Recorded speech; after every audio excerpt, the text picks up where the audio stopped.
The town of High Bluff, Wyoming, was a scar in the wilderness, dug into the earth by men hopeful for silver and left behind for timber and cattle. It was bordered on three sides by dense forest that climbed into high, wind-scarred bluffs of rust-red rock. The fourth side opened onto a high prairie that rolled into forever, a sea of grass that promised much and delivered little. It was a place of harsh judgments and long memories, where survival depended on towing the line. And then there was Mercy Travers. Mercy lived outside the line, beyond the town's meager forgiveness, in the scorched remains of her parents' cabin. The fire had happened 4 years prior, and it had taken everything: her mother, her father, and the life she had known. The main house was a skeleton of blackened timbers, a gaping mouth that screamed its tragedy at the sky. Mercy lived in the small, attached scullery, the only room the fire had mostly spared. She had patched the roof with scavenged planks and mud, and the chimney, made of river stone, still drew true. It was from this chimney that a thin curl of smoke rose each morning, a stubborn signal that the tragedy was not yet complete. The townsfolk saw it and crossed themselves, or spat, or hurried their children along. Mercy Travers, they whispered, was a curse. The proof was plain, laid out for all to see. She had, in the 2 years before the fire, been courted. She was pretty then, in a quiet, fragile way, with hair the color of drying wheat and eyes like a summer storm. First, there was Jedediah Cobb, son of the blacksmith. He had been sweet on her, carving her a small wooden bird. He was known for being reckless near the water. One spring afternoon, while trying to impress her by poling a raft across the swollen Snake River, he was taken. The river swallowed him whole.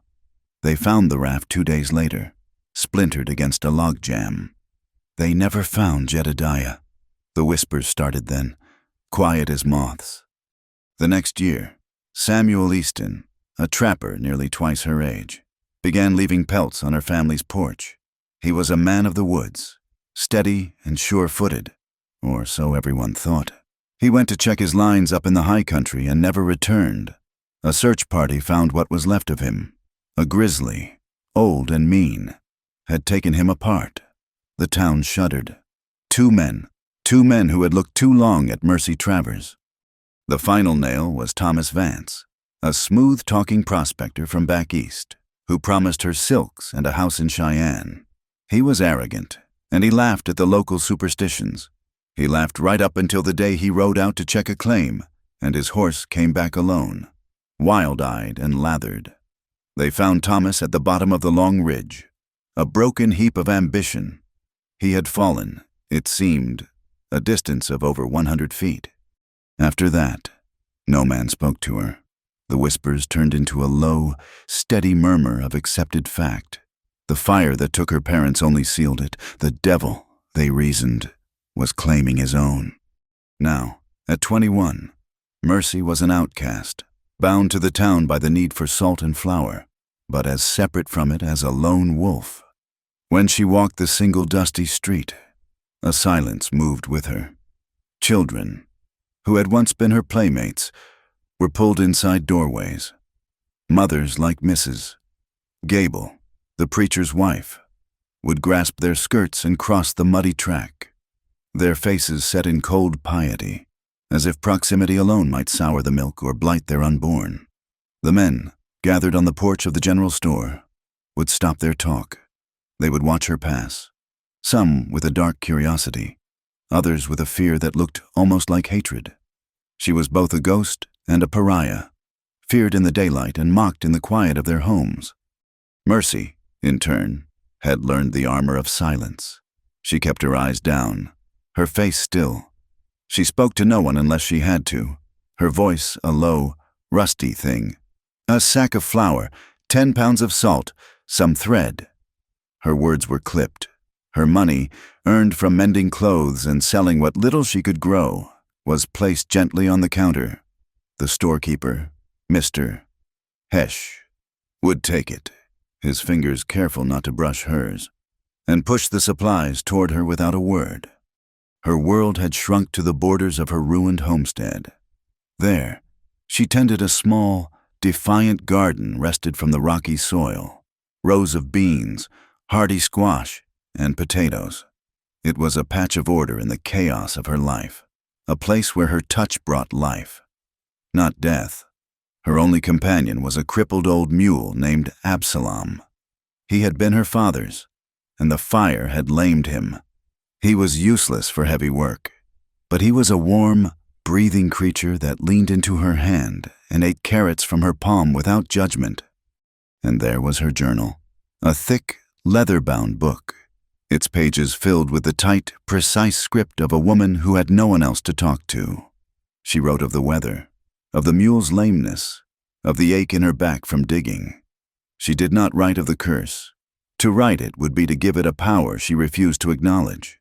She wrote of loneliness, a cold, clean ache that was better than the hot fear she saw in the eyes of the town. On a Tuesday in late September, the sky turned the color of a fresh bruise. A storm, born in the high peaks, rolled down into the valley with uncommon fury. The wind screamed like a banshee, ripping the last yellow leaves from the aspens. Rain followed, not in drops, but in solid, driving sheets that turned the world to a gray blur. It was into this chaos that Elias Hart rode. He was a tall man, broad in the shoulders, with a face that looked carved from the same hard rock as the bluffs. A long, puckered scar ran from his left temple down his cheek, a permanent white line against his sun-darkened skin. He had been a soldier, a captain in the Union Army, and the war had burned the softness out of him. He had seen men die at Antietam and Gettysburg, had lost his younger brother in the wilderness, and he was tired. He was tired of blood, tired of ghosts, and tired of the East. He had come west seeking the one thing he had not found in years, solitude. He was a cattleman now, or trying to be, and he was looking for a stretch of land near the mountains, a place to build a small herd and a smaller cabin, a place where the memories could not find him so easily. He rode into High Bluff with a storm on his heels, his duster plastered to his back, his hat pulled low. He swung down from his big bay horse and tied it to the rail in front of the saloon, the only place showing a warm light. Inside, the air was thick with the smell of wet wool, stale beer, and fear. The storm was rattling the windows, and the men inside were nursing their drinks, their talk subdued. Elias ordered a whiskey, paid the bartender, and stood by the wall, letting the warmth of the pot-bellied stove seep into his bones. He was a stranger, and he was watched. He said nothing, just nursed his drink, his eyes taking in the room.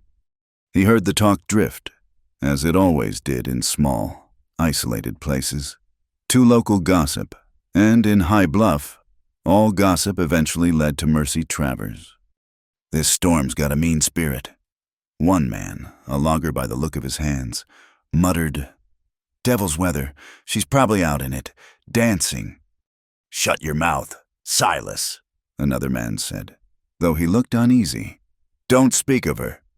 Elias listened. He had heard whispers in Cheyenne about the haunted valleys up north, but this was different. This was specific. A name, the cursed girl. He heard the stories, passed from man to man in low tones, the river, the bear, the fall. He heard the fear, but beneath it, he heard something else, a quiet satisfaction, a cruelty that had found a home, a target to blame for every failed crop and every hard winter. Elias finished his whiskey. He had known men like this in the war, men who would turn on a weaker soldier, who found a strange comfort in shared spite. It was a human failing he recognized, and it soured the whiskey in his gut. His interest was piqued, not in the tales of a curse, but in the casual, accepted damnation of a woman he had never seen. The next morning, the storm had lessened to a driving, miserable rain. Elias stocked up on supplies, ignoring the curious stares, and rode out to scout the land he had been told about, a stretch of valley north of town, near the bluffs. The rain was relentless. The world was a sodden gray mess, and the landmarks the man in the land office had described were hidden by mist. He pushed his horse through a thicket of wet pines, and the animal stumbled, coming up lame. Elias dismounted, cursing under his breath. He ran his hand down the horse's foreleg. A thrown shoe. He was in a small, rocky gully. The rain was finding its way down his collar, and the wind was picking up again. He was cold, frustrated, and thoroughly lost. He looked around, trying to get his bearings. But the bluffs all looked the same, their tops shrouded in cloud. He was considering making a cold, wet camp when he saw it. Through the trees, not more than half a mile distant, a thin, brave thread of chimney smoke rose against the gray. He led the horse, favoring its foot, toward the smoke. It was slow going. The ground was slick with mud and pine needles. He broke through the tree line and stopped. Before him was the ruin, the burned-out shell of a house, looking like a rotten tooth in the jaw of the valley. But the smoke was coming from the small, patched-up building attached to it. He tied his horse to a low, bare branch and walked to the door. It was made of mismatched planks. He knocked, his knuckles rapping loud in the sudden quiet of the clearing. For a long moment, there was nothing. Then the door scraped open a few inches. He saw an eye, dark and wary, and the glint of a rifle barrel. "Ma'am," he said, his voice low. He took off his hat, the rain plastering his dark hair to his head.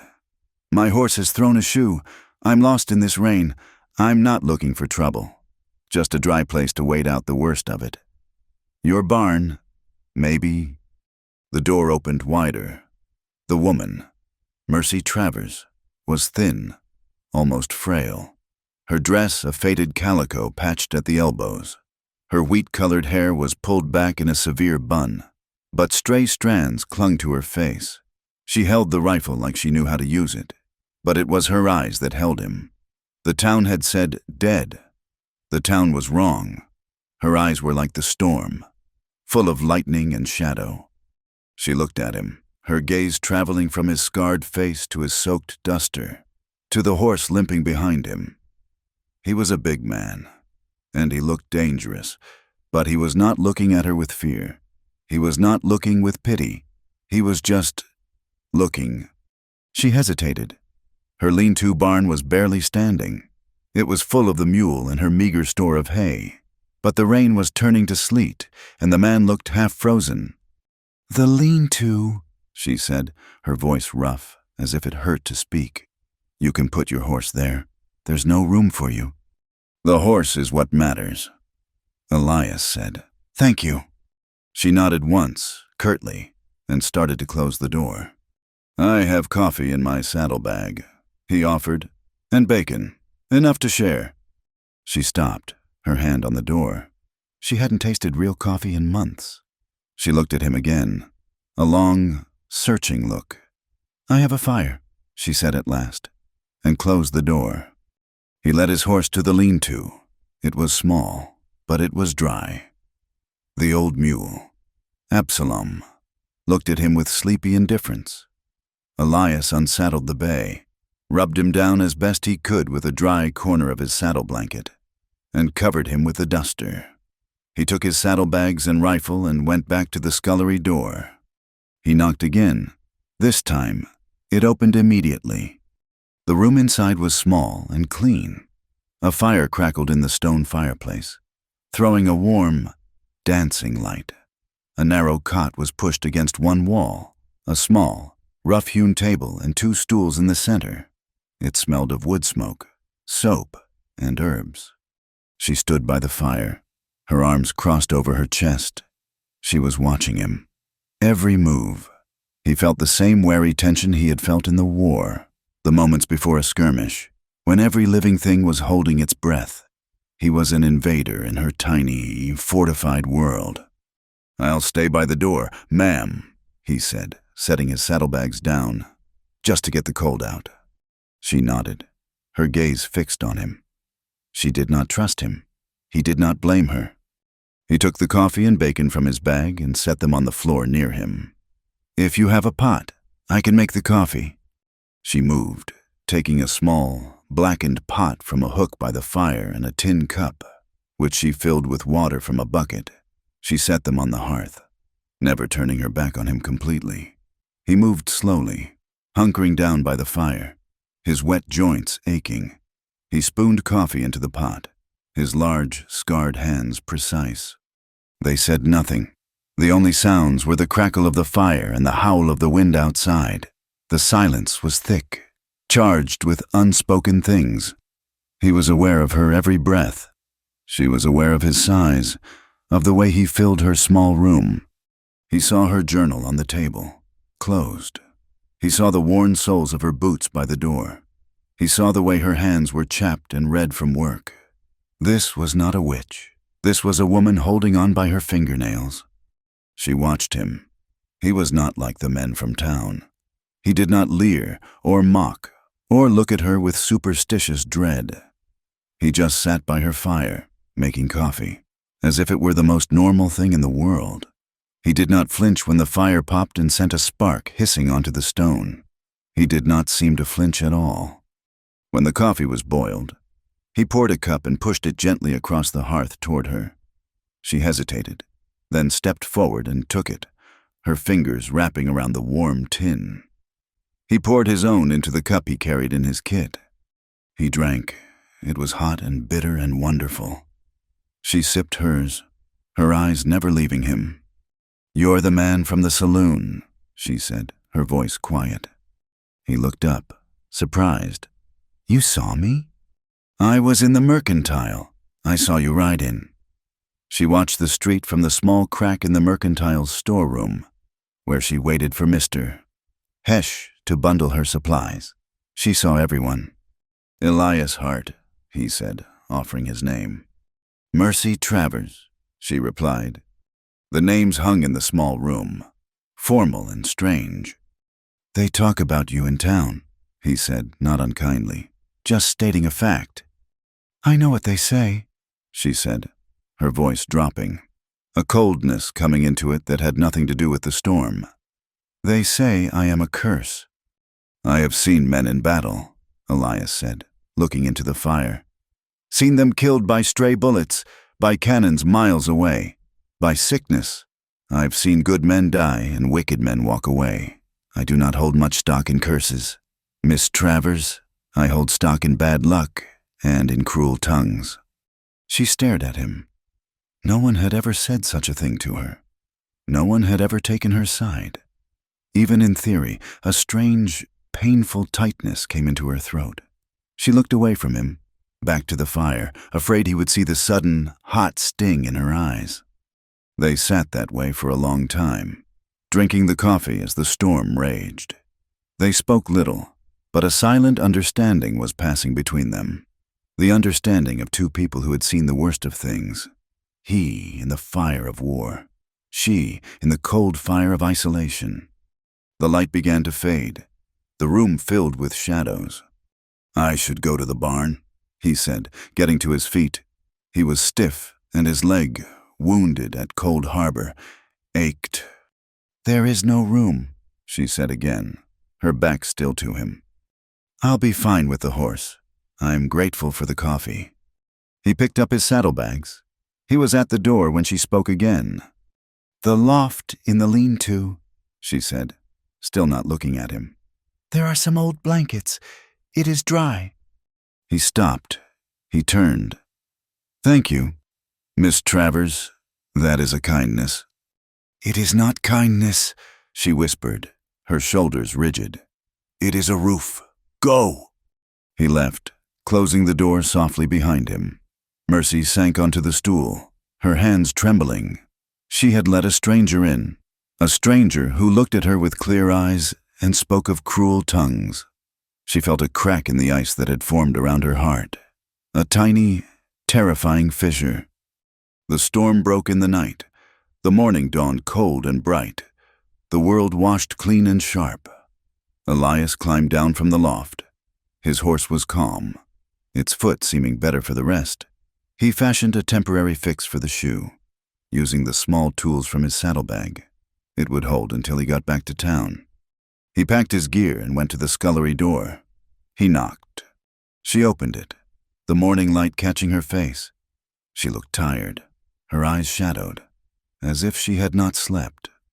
"The weather's cleared," he said. "I'll be on my way. I'm obliged to you for the shelter." She nodded. She was holding something. A small cloth-wrapped parcel. She held it out to him. "You left the bacon," she said. "I cooked it for the ride." He took the parcel. It was warm. His fingers brushed hers. She did not pull away.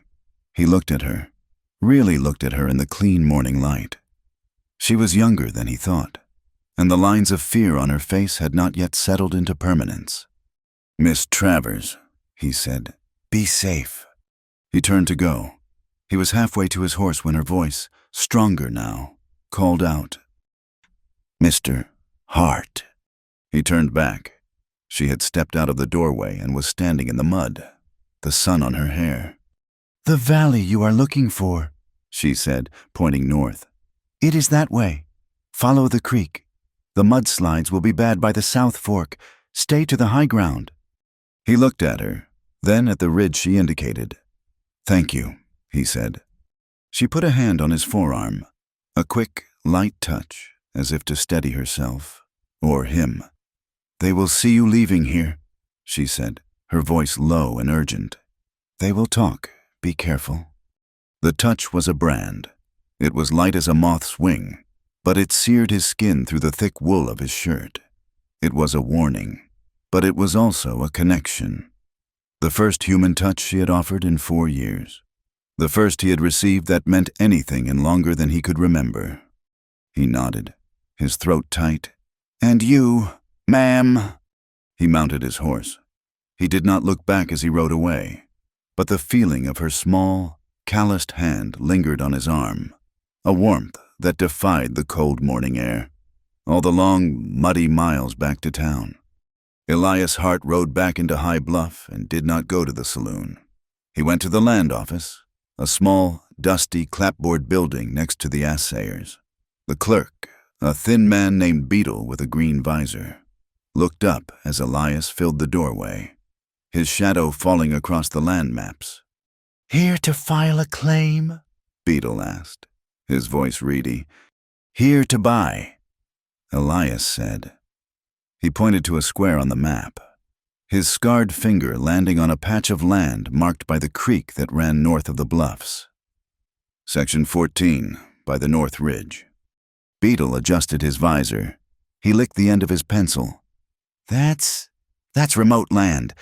Mr. Hart, no one's filed on it. Timber's thick, not much good for grazing." "It'll suit me," Elias said. "It's also," Beetle added, his voice dropping, "right up against the Travers claim, the burned-out place." "So I've heard," Elias said. He pulled a small leather pouch from his jacket and counted out the gold eagles onto the desk. The sound of the coins, solid and final, echoed in the quiet room. Beetle stared at the money, then at Elias's hard face. He saw no room for argument. He took the money, his fingers scurrying like mice, and began to fill out the deed. "As you wish, Mr. Hart. It's your money." By the time Elias left the land office, the deed safely tucked in his pocket, the news was already moving down the street like a tumbleweed. Mrs. Gable, coming out of the mercantile, saw him and stopped dead. Mr. Hesh, the storekeeper, watched him through his front window, his expression sour. Elias Hart, the stranger, had bought the land next to the curse. The talk in the saloon that night was not of the storm. It was of him. "He's a fool," Silas, the logger, declared. "She's put her spell on him. That's what she does. She draws them in, and the land takes them." "He's no fool," another man countered, a cattle hand nursing a sore head. "He's just plain mad. Took a cannonball to the brain. I reckon. Look at that scar." By sundown, it was settled. Elias Hart was bewitched, or he was crazy. Either way, he was now part of the blight, another soul circling Mercy Travers's dark orbit. Elias paid them no mind. He spent the next 3 days hauling supplies to his new land. He set up a canvas tent near the creek, built a stone fire pit, and began his work. He was a man who found peace in hard labor. The sharp bite of the axe into pine, the sweat that ran into his eyes, the clean burn in his shoulders. This was a language he understood.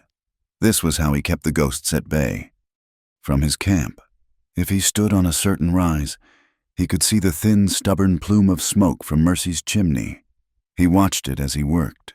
He saw her, a small, distant figure, moving from the scullery to the mule's lean-to, or bending over her garden.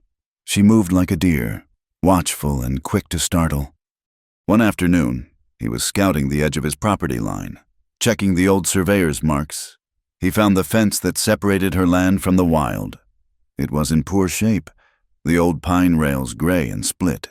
In one section, a heavy windstorm had pushed a dead aspen over, crushing a 10-foot length of the fence. Animal tracks, deer and coyote, led straight through the gap, right toward her garden. He looked toward her cabin. There was no sign of her. He went back, got his axe and a coil of rope. He did not have spare rails, but he was good with his hands. He cleared the fallen aspen, cutting it into manageable lengths. He used the sturdiest pieces to brace the broken posts, lashing them together with rope and strips of green willow he cut from the creek bank. It was not a pretty fix, but it was strong. It would hold. He finished as the light began to turn purple. He slipped back into the trees without a sound.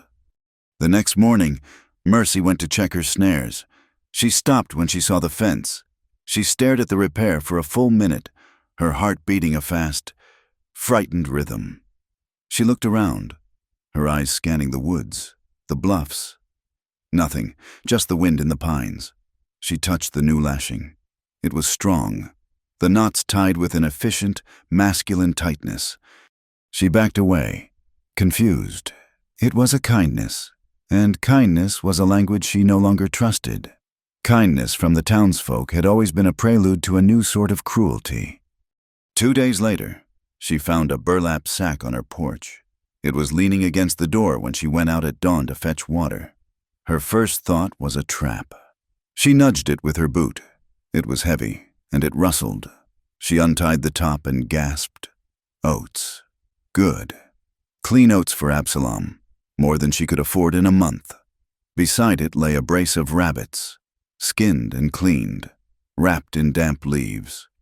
She looked north, toward the sound of his axe, which had become a distant, steady rhythm in her life. She was moved, and it terrified her. She felt a hot sting behind her eyes, the unfamiliar prickle of gratitude, and it made her angry. She did not want to be grateful. Gratitude was a debt, and she had nothing left to pay with. She snatched up the sack and the rabbits and hurried inside, barring the door as if the kindness itself might break in. She watched him from her window. He was building a cabin, felling trees and squaring logs with a broadaxe, working from sunup to sundown. He was a machine of a man, solid and relentless. He never looked her way. He never approached. He just worked, and he left his silent gifts. The town, of course, noticed his work, and they noticed his isolation. He had drawn his line, and it was on her side of the world. On a Sunday, when the sound of his axe was silent, Mercy heard a horse.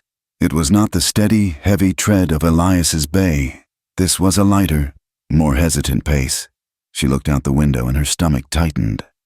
Reverend Gable, his black coat buttoned tight, was riding up the path, his Bible clutched in one hand. He did not stop at her cabin.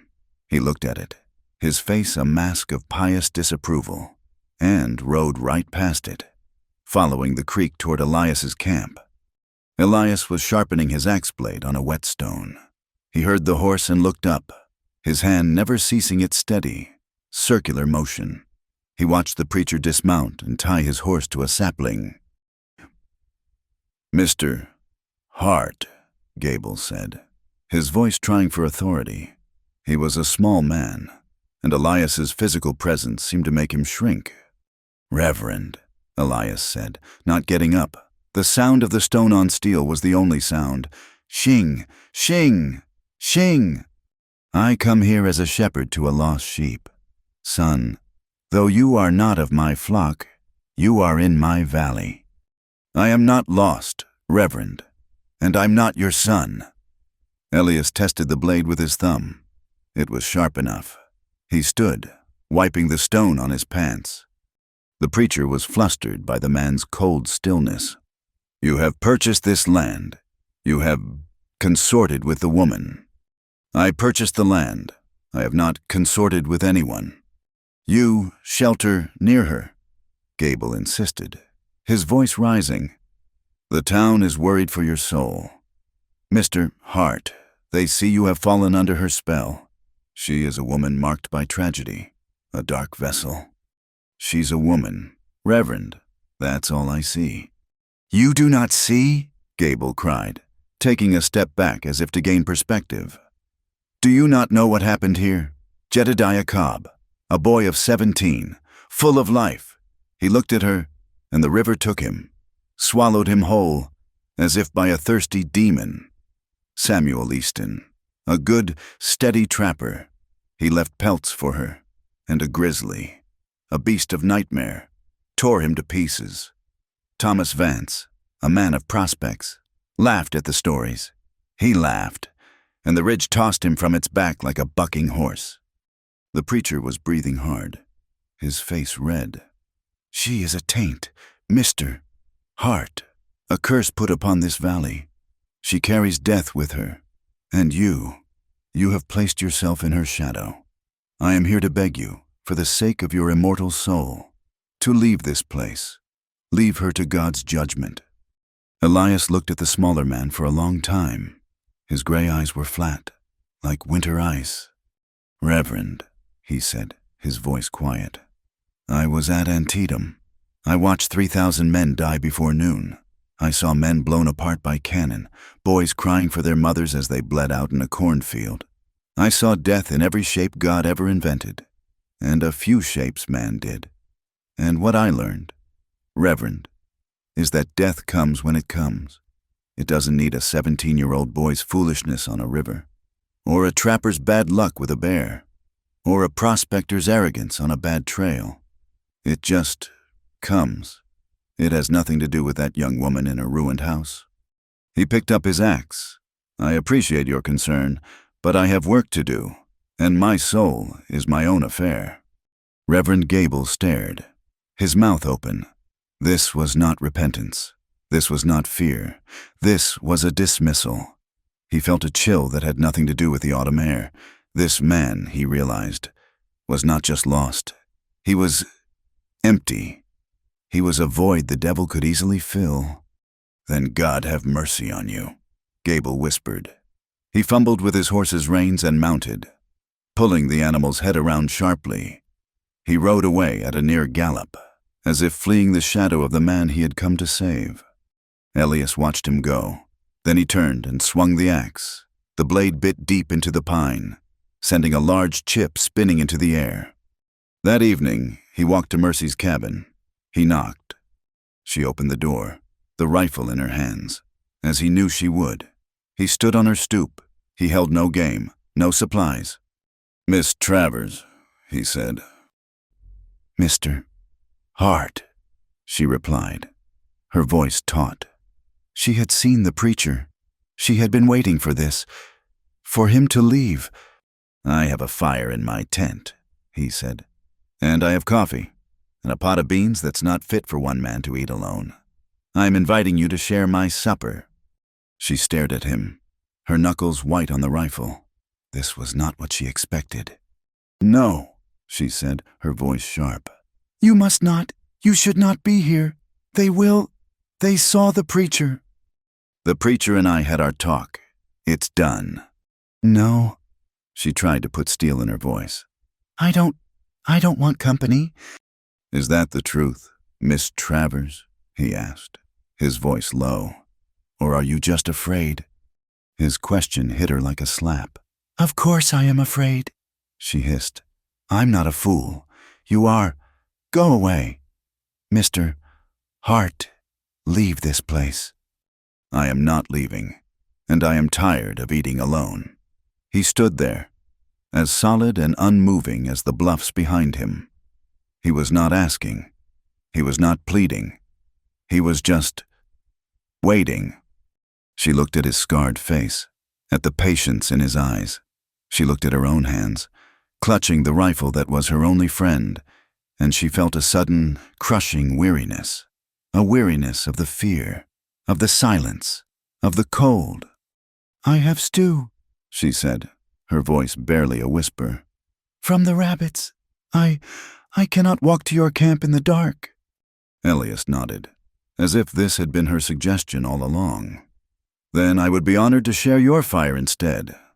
She stepped back, lowering the rifle, and let him into the scullery. The meal was a battle of silences. They sat at the small table, the steam from the rabbit stew rising between them. Mercy ate with her head down, her movements small and precise. Elias ate slowly, steadily, as if he had all the time in the world. The room was loud with the crackle of the fire and the scrape of spoons on the wooden bowls. "This is good stew," he said. "It's just rabbit," she replied. "You're a good cook." She said nothing, but a faint flush rose on her neck. "The preacher does not like me," Elias said, setting his spoon down. Mercy flinched.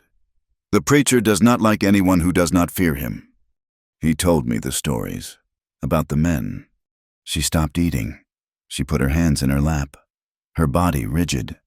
"They are true, the stories. They all died." "Men die," Elias said. The ones he mentioned seemed to make a habit of tempting fate. A swollen river, a grizzly's territory, a high ridge. "They say I tempted them," she whispered, her eyes fixed on the table.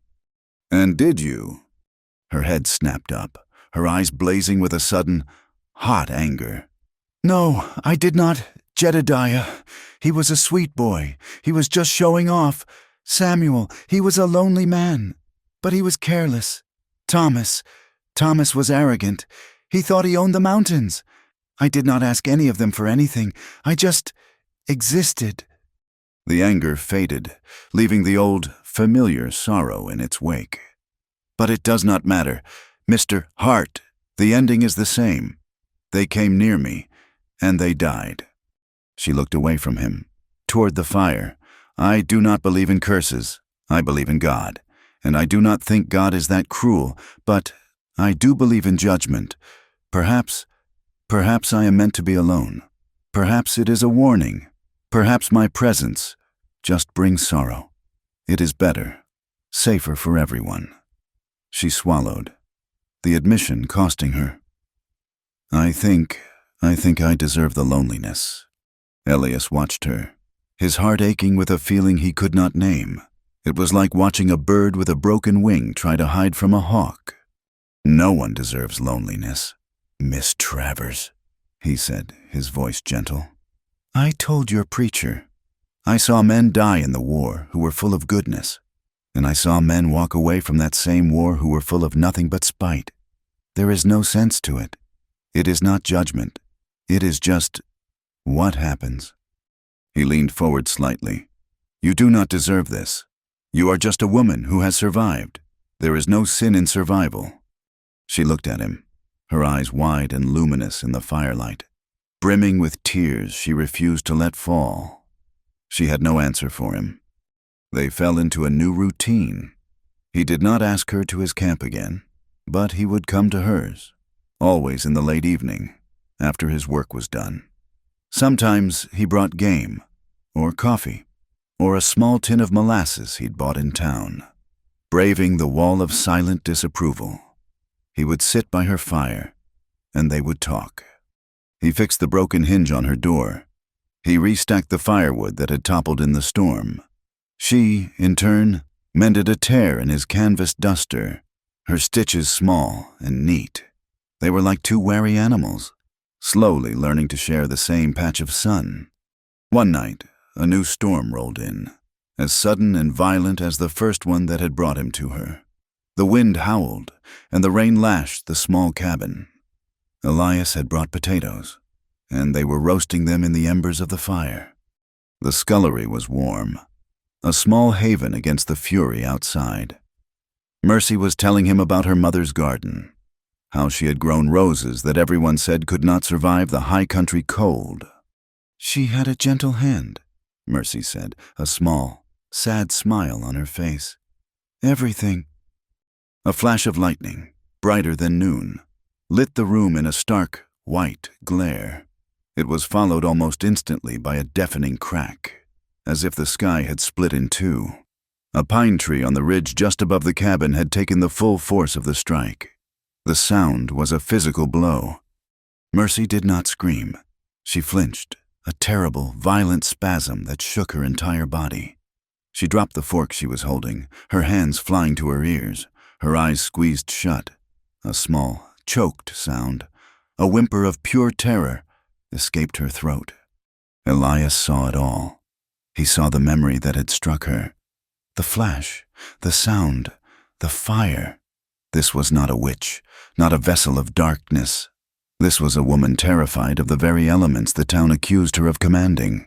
His own gut clenched. A phantom echo of cannon fire, the smell of sulfur and fear. Without a word, without a thought, he moved. He reached across the small space between their stools and covered her trembling hand with his own. His hand was large, rough from the axe, and warm as the hearthstones. She froze. Her eyes flew open, wide with shock. Her first instinct was to pull away, to snatch her hand back from the heat. The contact. He could feel the small muscles in her forearm tense, fighting him. But he did not grip her hand. He did not restrain her. He simply rested his hand over hers, his thumb gently pressing against her knuckles. A silent anchor. I am here. You are not alone. She stared at his hand, this large, scarred, capable hand covering her own small, chapped one. She felt the tremor in her fingers, and she felt his stillness. She looked up, from his hand to his face. His eyes were quiet. There was no pity in them, no fear, just a deep, steady understanding. He had seen her terror, and he was not afraid of it. He was not turning away. The tremor did not stop at once, but it lessened. The violent shaking subsided into a fine tremble.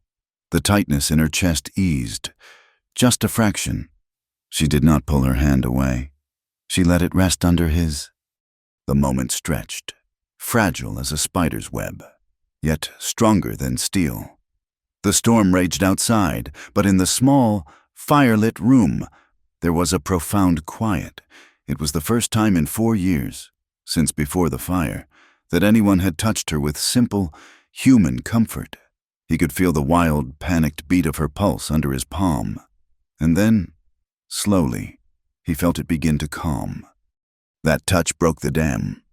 In the days that followed, the stories came. He told her about Silas, his younger brother, how he had signed up for the war full of foolish glory, and how Elias had signed up just to watch over him. He spoke of the guilt.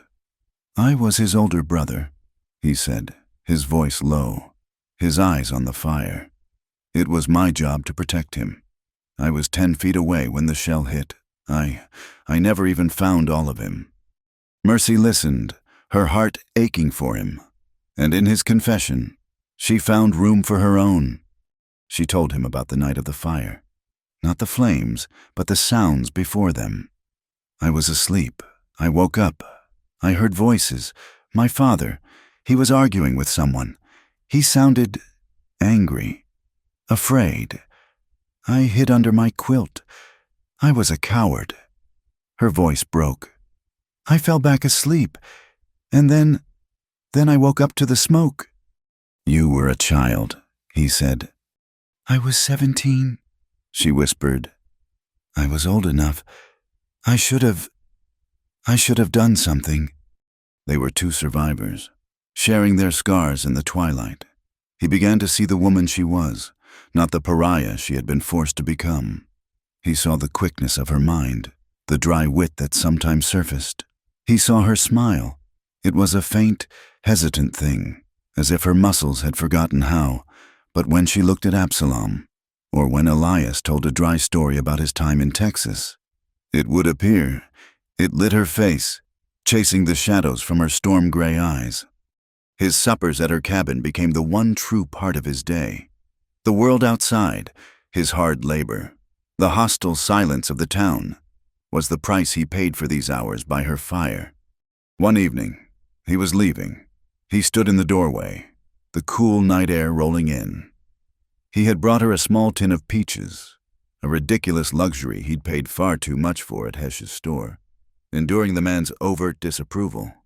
She was thanking him, holding the tin in her hands like it was treasure.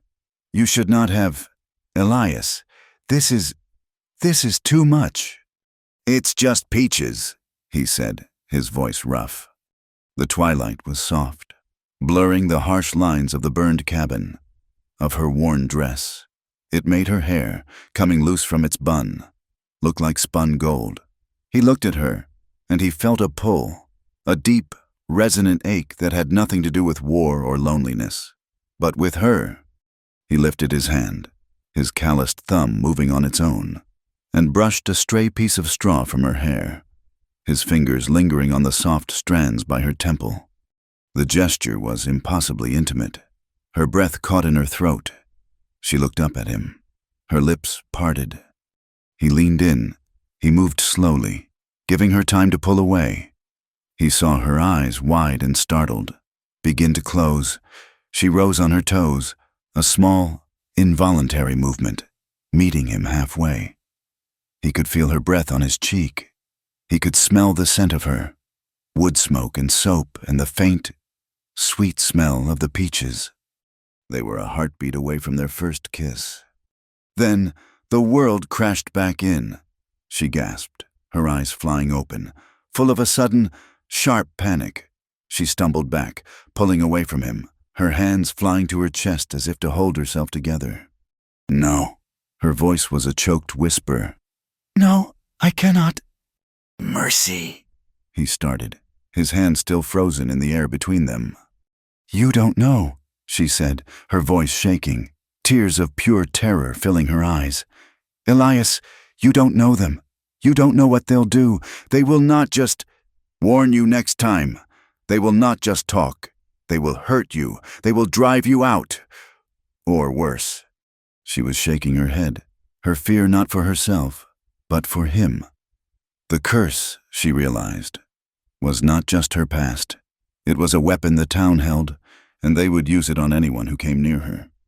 "Please," she begged, her voice breaking. "You cannot keep coming here. Please, go." Elias looked at her, at the raw terror in her face. He saw that she was not rejecting him. She was protecting him. His face hardened, the scar on his cheek turning white. He held her gaze for a long, painful moment. Finally, he gave a single, curt nod. He turned and walked away into the darkness, leaving her trembling in the doorway, the unopened tin of peaches cold in her hands. Elias did not return to her cabin. He kept his word, but his absence was a new kind of silence, a loud, aching void that left Mercy more exposed than she had felt before. He stayed on his own land, and the sound of his axe, which had been a comfort, now felt like a judgment. He was working, and she was hiding. The town, however, did not see his absence as a rejection. They saw it as an intermission. Reverend Gable's sermon that Sunday was a masterpiece of veiled condemnation. He spoke of the serpent in the garden, of the wickedness that wears a fair face, and of the good men who, blinded by lust, invite the rot into their own house. He did not say Mercy's name. He did not have to. The congregation sat stiffly, their eyes on the hard pews, but the words settled over them like a shroud. The whispers, which had been a low murmur, now gained a new, vicious edge. He was not just visiting the cursed woman, he was sleeping with her. The men in the saloon, led by Silas, embellished the tale. They spoke of the soldier's weakness, of the witch's wiles. They imagined scenes in the dark. In the burned-out cabin, their words painting a picture of depravity that both thrilled and disgusted them. Elias Hart, the hard-bitten soldier, was nothing but a fool tangled in a cursed woman's sheets. The town's judgment, which had been passive, now became active. It turned, as it always did, first to commerce. Elias had been working on his cabin for 3 weeks. The 4 walls were up, notched and solid. He was ready for the roof, and he needed planking, nails, and a window. He needed salt, flour, and more coffee. He hitched his bay to the post outside Hesch's mercantile, his face set. The street was quiet, but it was the quiet of a held breath. He walked in. The store was empty of customers, but Mr. Hesch was there, and so was Silas, lingering by the cracker barrel as if by appointment. "Mr. Hart," Hesch said, his voice oily. He did not meet Elias's eyes. "Hesch," Elias replied. He laid his list on the counter. "I need 30 pounds of nails, 2 sacks of flour, 5 pounds of salt, and all the coffee you have." Hesch looked at the list. He pushed it back across the counter with one finger. "Afraid I'm running low. Mr. Hart can't fill an order that size. Town needs come first." Elias looked past him. He saw the sacks of flour stacked against the back wall, high as his chest. He saw the keg of nails, full. "I see flour, Hesch, and I see nails." "That's reserved," Hesch said, his courage growing as Silas took a step forward. "Reserved for who?" "For decent folk," Silas snarled, spitting a stream of tobacco juice onto the floorboards. "Not for men who'd rather wallow in a witch's sty than keep company with God-fearing people." Elias turned his head slowly. He looked at Silas, his gray eyes flat and devoid of all emotion. "Say that again." Silas mistook the quiet for hesitation. He was a big man, broad from logging, and he was used to settling things with his fists. "I said, we don't like your kind. We don't like you sniffing around her, and we don't want you on that land. You're not welcome here. Hart, not while you're rutting with the curse." The word hung in the dusty air. Hesch shrunk back, his eyes wide. Elias did not move for a full second. Then he moved so fast, Silas had no time to even raise his hands. Elias was not a brawler. He was a soldier. He did not swing. He struck. His right fist, hard as an oak knot, drove straight into Silas's throat. It was a precise, brutal blow, meant to silence and incapacitate. Silas gagged, his eyes bugging out, his hands flying to his neck as he stumbled backward into a stack of tinned peaches. He went down, gasping like a landed fish. Hesch made a squeaking sound and reached for the shotgun he kept under the counter. Elias's hand shot across, grabbing the storekeeper's thin wrist. He squeezed. Hesch screamed as the bones ground together. Elias pulled him halfway over the counter, their faces inches apart. "I am a paying customer," Elias said, his voice a low, lethal rasp. "I am building a cabin. I will have my supplies. You will not stand in my way, and you will never." He squeezed harder. "Speak of her again. Do you understand me?" Hesch, his face white with pain and terror, nodded frantically. "Yes, yes, God, yes!" Elias released him. Hesch fell back, cradling his wrist, weeping. Elias walked behind the counter. He took 2 sacks of flour, the salt, the coffee, and a heavy scoop of nails, which he poured into a burlap sack. He walked back to the counter, reached into his pocket, and threw a gold eagle onto the wood. It spun, bright and damning, and settled. "That's for what I took," Elias said, "and for the peaches." He loaded his supplies onto his horse. He did not look back at the men in the store. He rode out of town, a straight, unbending line of defiance. The news of the fight, of Silas on the floor and Hesch crying, reached Mercy before the dust had settled. It was brought by a trapper who sometimes traded her pelts for mending. He told the story with a kind of grudging awe and a warning. "They won't let that stand, Missy," the trapper said, not meeting her eye. You've got that soldier in a hornet's nest. They'll sting him, or they'll sting you." He was right. 2 days later, Elias returned to his camp to find his new fence torn down. The rails he had so carefully split were scattered, and his tent had been slashed, the canvas hanging in ribbons. His tools were gone, likely tossed in the deep creek. It was a petty, cowardly act, done while he was away. He stood in the wreckage, his hands clenched. It was not the loss of the tools, or the fence. It was the violation. It was the war come home. Mercy saw the smoke from his camp that night, and it seemed different, angrier. The next morning, she put on her heaviest boots and walked to his land.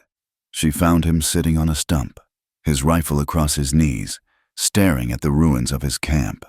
His knuckles were raw and bruised from the fight. "Elias," she whispered. He looked up. His face was a mask of cold fury. "This is my fault," she said, the words tearing out of her. I told you what they would do. This is the curse. Elias, this is what it does. It doesn't kill, it just breaks everything." She was trembling, her hands clasped in front of her. "You have to leave, now, before this gets worse. You can sell the land, go north, go anywhere, but you cannot stay here. They will not stop until you are gone, or until you are like the others." He looked at her pale, desperate face. He had not slept. He had been sitting here all night, feeding the fire, thinking. He thought of the war. He thought of the years of running, of the ghosts that rode with him. He thought of the quiet suppers in her small, warm room. "No," he said, his voice flat. "What?" She stared at him, uncomprehending. "Did you not hear me? They will kill you. Elias." "They can try," he said. He stood up. He was tired, but the weariness in his bones had finally settled into a hard resolve.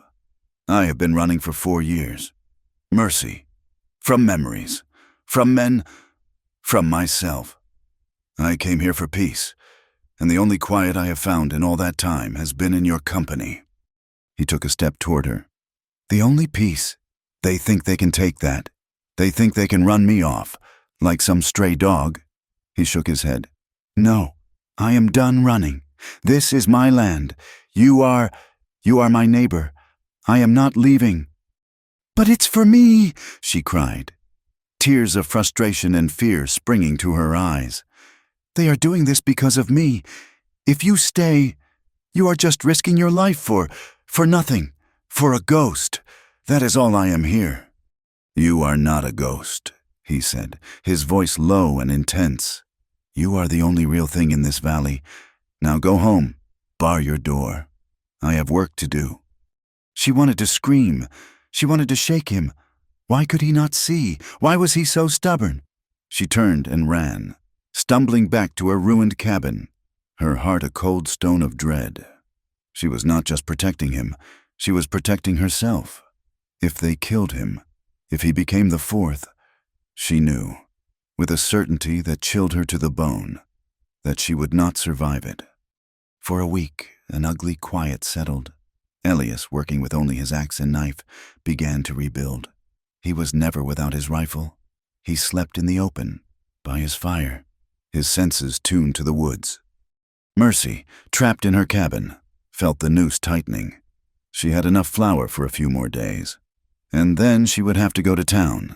She put it off, eating boiled potatoes and beans, until the flour sack was empty. She chose a gray, overcast morning. She saddled Absalom, her hands shaking so badly she could barely buckle the cinch. She rode to town, her back rigid, feeling 1,000 eyes on her, though the street was empty. She tied the mule outside the mercantile. She paused, her hand on the door. She could hear voices inside, Hesh's and Silas's. His voice was a raw croak from the blow Elias had given him. She could not do it. She could not go in. She turned, her courage failing, and nearly ran into 2 men. It was Silas and another logger, a heavy-set man named Pike. They had come out of the saloon. Silas smiled. It was a terrible, broken-toothed expression. His neck was a ruin of dark purple and yellow bruises. "Well, well," he rasped. "Look who's here, the witch herself." Mercy tried to step around him. Pike moved, blocking her path. "Where you going in such a hurry?" Pike sneered. "Town ain't friendly enough for you?" "Please," Mercy whispered, her eyes on the ground. "Let me pass." "She speaks," Silas said. Stepping closer, he reached out and grabbed a strand of her hair. "Your soldier boy ain't here to protect you, girl. He's busy. We made sure of it." Mercy flinched, pulling her head back. "Do not touch me." "Or what?" Silas laughed, a dry, painful sound. "You'll curse us? You'll call a bear? Or maybe you'll just invite us in? Maybe we should see what that cowboy likes so much. See if it's worth fighting for." Pike chuckled, his eyes moving over her body. Mercy was frozen. Her blood turned to ice. This was it. This was the moment she had feared for 4 years. They were in the open street, in the gray daylight, and no one was coming. She was utterly, terribly alone. "Get away from her." The voice was low, cold, and carried the sharp, final click of a rifle hammer being cocked. Elias was sitting on his horse at the end of the street, not 20 yards away. His bay was still, but his own stillness was more profound. He held his Winchester leveled, not at Silas's chest, but at his belly. He had not been at his camp. He had been watching, waiting, hidden in the trees at the edge of town, expecting this. Silas's smile vanished.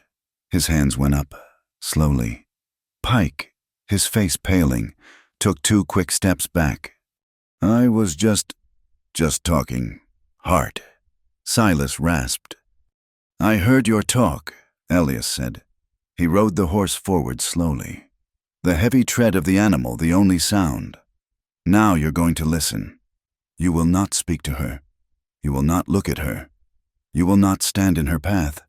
If I see you within 10 feet of her again, I will not warn you. I will simply shoot you. Am I clear?" Silas, staring at the dark, round hole of the rifle barrel, nodded. "Go," Elias commanded. The 2 men scrambled backward, then turned and hurried into the saloon, disappearing behind the swinging doors. Elias dismounted. He looked at Mercy. She was leaning against the mule, her eyes closed, her entire body shaking in a violent, uncontrollable tremor. She was not crying. She was vibrating. He put his hand on her shoulder. "Mercy?" She jumped, her eyes flying open. She looked at him, and her face was not one of gratitude. It was a mask of cold, white-hot fury. She did not say a word. She wrenched Absalom's reins free and swung herself up onto the mule's back. She kicked the animal, a creature that never moved faster than a walk, into a desperate, lurching trot and fled. Elias watched her go. He saw the fury and he saw the terror beneath it, and he knew this was not over. He rode to the mercantile. Hesh, seeing him, ran into the back room and hid. Elias walked in, took a sack of flour, left the money on the counter, and rode out, following her. He found her in his half-built cabin. She had not gone to her own. She was pacing the dirt floor of his new home, back and forth, like a caged animal. He dismounted and stood in the doorway, blocking the light. She whirled on him. "This is your fault," she screamed, her voice breaking. "This is what you did. Why did you not just leave me alone?" "This is not my fault," he said, his voice hard. "This is their fault. The town's, Hesh's, Silas's." "It is my fault," she cried, hitting her own temples with her fists. "It is me. I am the one who brings this. I told you, I begged you, but you are too stubborn. You had to prove something. And now look at what you have done. You made them hate me more." "They already hated you. Mercy," he said, stepping inside. "They were just quiet about it." "And now they are not, and it is worse." She was furious, but beneath the fury was a terrible, raw sobbing. I was managing, I was surviving. It was quiet. And you brought the storm back. I hate you for it. No, you don't, he said, grabbing her by the arms. She was so thin, he could feel the bone. You hate being weak, you hate being afraid, and you hate me because I see it. Let me go, she shouted, struggling against his grip. She beat at his chest, her blows small and frantic. Let me go! I hate you! I hate you! Stop it, he said, his own anger rising. He was angry at her for giving up, for blaming him, for still believing the town's lies. Stop fighting me. I am the only one on your side.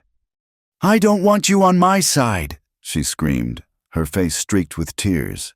I just want to be left alone. He shook her, once, hard. No, you don't. You are dying of loneliness and you know it. The words, the raw truth of them, broke her. She stopped struggling. She looked at him, her chest heaving, her eyes a storm of pain and rage and a desperate, hopeless longing. The space between them crackled. The argument, the fury, the fear, it all collapsed into one singular, unbearable tension. He pulled her to him. He was not gentle. His mouth came down on hers, hard. It was not a tender kiss. It was a kiss of anger, of desperation, of two people who had been starved for too long. It was wild, almost violent, a drowning man's grasp for air. Her hands, which had been beating on his chest, grabbed his shirt. She was not pushing him away. She was holding on. He kissed her as if he could pour all of his own strength, his own rage, his own stubborn resolve into her. He kissed her until her lips were bruised, until they were both breathless. He broke the kiss, his forehead resting against hers. They were both shaking. Mercy, he breathed. She looked at him, her eyes dark, her lips parted. She said nothing. She just reached up, her fingers tangling in his hair, and pulled his mouth back to hers. This time the kiss was different. The anger was gone, burned away. What was left was a desperate, aching need. It was a need that terrified them both. He backed her against the rough-hewn table, his hands sliding from her arms to her waist, pulling her tight against him. He felt her small, fierce response, her entire body arching into his. He was a man who had lived by control. He had held his ghosts, his pain, and his desires in an iron grip for 4 long years. That grip was now broken. He lifted her, seating her on the edge of the table, and stepped between her knees. His hands were rough, moving up her ribs, his thumbs brushing the underside of her breasts. He felt her gasp into his mouth. A small, broken sound. This was it. This was the peace he had been looking for, this fire, this storm. And then he felt the wetness on his cheek. He pulled back. She was crying. Not tears of fury, silent, streaming tears of a terrible, profound sorrow. Her eyes were closed, her face a mask of pain. He froze. The fire in his blood turned to ash. Mercy, he whispered, his voice hoarse. What is it? I'm sorry, She opened her eyes. She shook her head, her hands clutching his shoulders. No, she whispered. It is not you. I am not afraid of you. Elias. Then what? She looked away, at the new, raw wood of his cabin walls. I am afraid of this feeling because they will take you from me. They will kill you, and you will be the 4th, and I will be the woman who loved the 4th man who died. Her voice broke. I am afraid of losing the one person in my entire life who has ever looked at me, who has ever seen me. She buried her face in her hands, her shoulders shaking.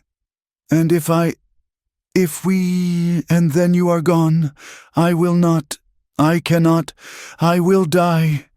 Elias, I will just lay down and die. He stared at her.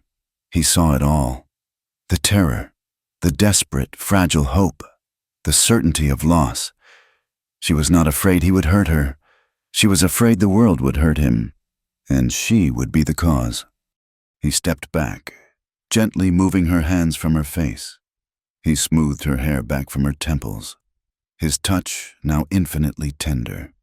"Listen to me," he said, his voice quiet but fierce.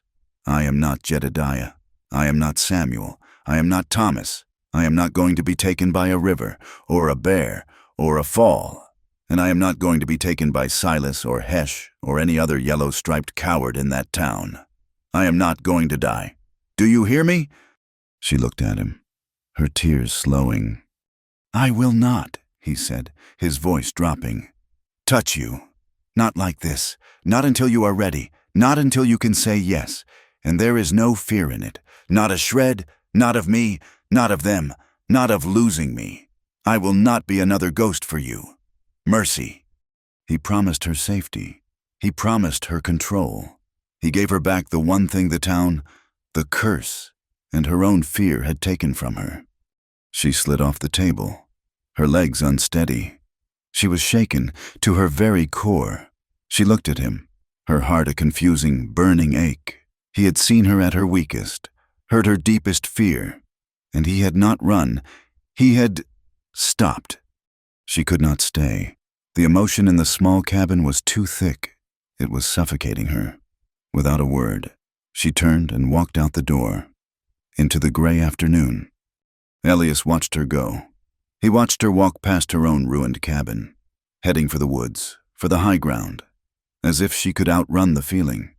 He leaned against the doorframe, his own body trembling with the force of what he had suppressed. He was burning, too. He knew he could not protect her with just his fists and his rifle. The town's fear was too deep. It was rooted in something more than just superstition. The preacher's hatred, Hesh's fear, Silas's cruelty. It was too organized. He went to town that night. He did not go to the mercantile. He went to the saloon. He sat in the corner, ordered a beer, and listened. He bought a drink for the town's oldest drunk, a man named Pip, who remembered everything. He did not ask about Mercy. He asked about the fire. He asked about Thomas Vance. He asked about the land claims. "Funny," he said to Pip, "how all that land around the Travers place, the land Vance was looking at, was bought up by Hesh and a few others, just after he died." Pip, his eyes watery, just mumbled. But Elias saw the flicker of knowledge. He was getting closer. Mercy, meanwhile, did not return to her cabin until after dark. She was raw, shaken, and for the first time, truly, furiously angry. She was angry at the town. She was angry at her own past, at her weakness. She sat by her cold hearth, staring at the blackened stones of the main house, visible through the doorway. She was thinking about Elias's promise. Not until there is no fear. She was remembering the fire, the smell of the smoke, and then the memory she had buried for 4 years. The one she had confessed to Elias came back, but this time, it was not a child's vague terror. It was a woman's clear, cold recollection. Her father, arguing. She had told Elias it was about debts, but that was not quite right. She remembered the words now. "It is fraud! Hesh!" her father had shouted. He had been in the main room, her in her bed. "You and Gable, you are stealing that land. The mineral rights are not yours to sell. I have the papers, and I am sending them to the magistrate in Cheyenne." There was another voice. Not Hesh, a deeper, calmer voice. "Reverend Gable, you will be silent." "Amos," the preacher said, "you will give us those papers, or you will be silenced, one way or another." Mercy sat bolt upright on her stool. The air in the scullery was ice cold. It was not bad luck. It was not a curse. It was murder. She looked at the charred beams of her old home, and she finally understood. The flames had not been an accident. They had been a judgment. And her curse, it was a lie. A lie cooked up by the men who had murdered her father. A way to keep her isolated, terrified, and silent. A way to make sure no one ever listened to the girl who had heard too much. Elias Hart left the saloon with the taste of rot in his mouth. The whispers he had bought from Pip, the old drunkard, were more than just saloon gossip. They were the missing pieces of a puzzle he had been staring at for weeks. The land, the fire, the curse. It was all a lie, stitched together with greed. He knew his next stop, the law. Sheriff Brody's office was quiet, smelling of stale coffee and sawdust. Brody was a heavy man, his gut straining his vest, his face permanently flushed. He was cleaning a shotgun, an occupation that seemed to take up most of his days. He looked up as Elias entered, his eyes wary. "Hart, you're making a mess of my town." "I am not the one making the mess, Sheriff. I am just the one stirring it," Elias said. He leaned on the desk, his hands flat. "I want to talk about the fire, the one that killed Amos Travers 4 years ago." Brody set the shotgun down, his movements a little too deliberate. "That's old business. Tragic. An accident. Lamp overturned. Case closed." "Was it?" Elias asked, his voice low. "Or was it closed for him? By Hesh? By Gable?" Brody's face went from flushed to pale. He stood up, his hand moving toward the pistol on his hip. "You are way out of line. Soldier, you're making accusations against the founding families of this town, against the Reverend himself." "I am asking questions," Elias corrected him. "I am asking why. Right after Amos Travers burned to death, Hesh and Gable bought up all the mineral claims on the ridges north of his land. The same claims that prospector, Thomas Vance, was looking at before he took his fall. The same claims Travers himself was planning to file on." The sheriff's bluster faded, replaced by a sullen, trapped look. "You're listening to drunkards and that cursed girl. You don't know what you're talking about." "I know what I see," Elias said, his eyes hard. "I see a town run by 2 men who got rich off a fire, and I see a sheriff who's too scared, or too paid, to look at it." "Get out," Brody whispered, his hands shaking. "Get out of my office. Hart, you're a troublemaker. You keep this up. You keep stirring this. You'll end up just like Vance. You understand me? This is your only warning. Stick to your cabin. Leave town business alone." Elias looked at the man, at the fear in his eyes. Brody was not a partner in the crime. He was just a coward. Another man bought and paid for, or scared into silence. He was just as guilty. "I understand," Elias said, his voice cold. "I understand that when a whole town is this quiet about a fire, Sheriff, it's because they are all warming their hands on it." He turned and left. The law in High Bluff was a dead end. He needed proof. He needed the one man who had seen it all and was too drunk to lie about it for long. He needed Pip. He did not find Pip in the saloon. He found him in a miserable lean-to behind the blacksmith's shop, a hovel of scrap wood and tin. Elias entered without knocking, the smell of sickness and cheap whiskey hitting him like a wall. Pip was on a filthy cot, his body thin as a rail, a bloody rag in his hand. The tuberculosis was in its final, rattling stages. Pip's eyes, watery and yellowed, widened in fear. I told you I don't know nothing." "You're dying, Pip," Elias said, his voice surprisingly gentle. He had seen this death 100 times in the army hospitals. He sat on an upturned bucket, placing a fresh, unopened bottle of whiskey on the floor. "Your soul is rattling in that chest. Don't take this secret with you. It's too heavy." Pip stared at the bottle. He coughed, a terrible, wet sound that shook his entire frame. When he spoke, his voice was a paper-thin whisper. They'll kill me." "You're already dead," Elias said, not unkindly. "But your words aren't. Tell me what you saw. Tell me the truth about that night." Pip's gaze drifted, seeing a night 4 years past. "I was sleeping behind Hesh's store. I heard him arguing, like you asked. Travers, he was shouting. About fraud, about papers, a charter. Said he was going to Cheyenne." Gable and Hesh, Elias prompted. The Reverend, he was cold, said Travers would be silenced. They left. I thought it was over. Pip's eyes squeezed shut. But it wasn't. One man went back. Who?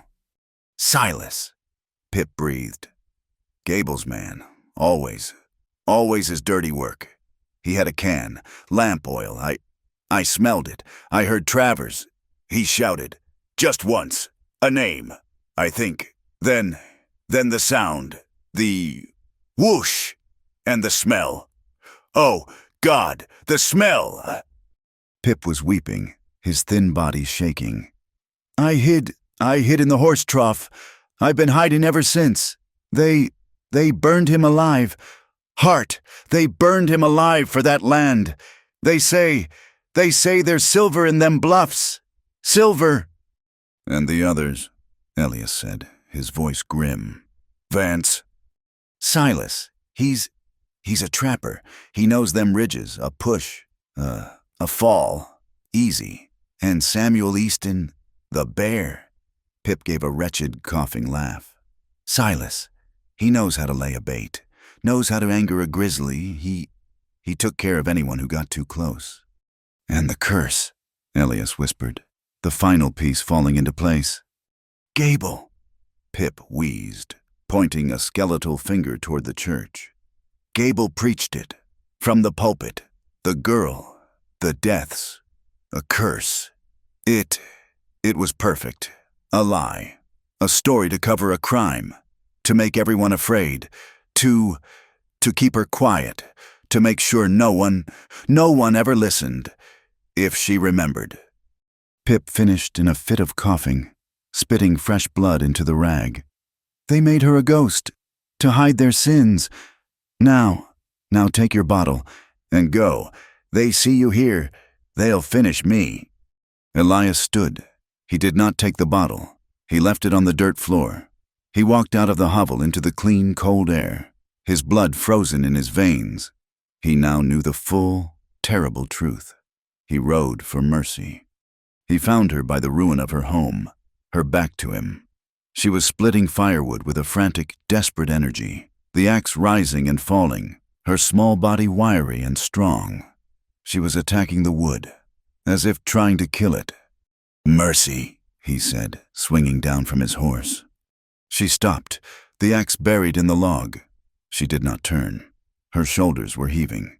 When she spoke, her voice was a dead, flat thing. I remember, she said, I was sitting by the hearth last night, and I remembered the argument. My father, he found a charter.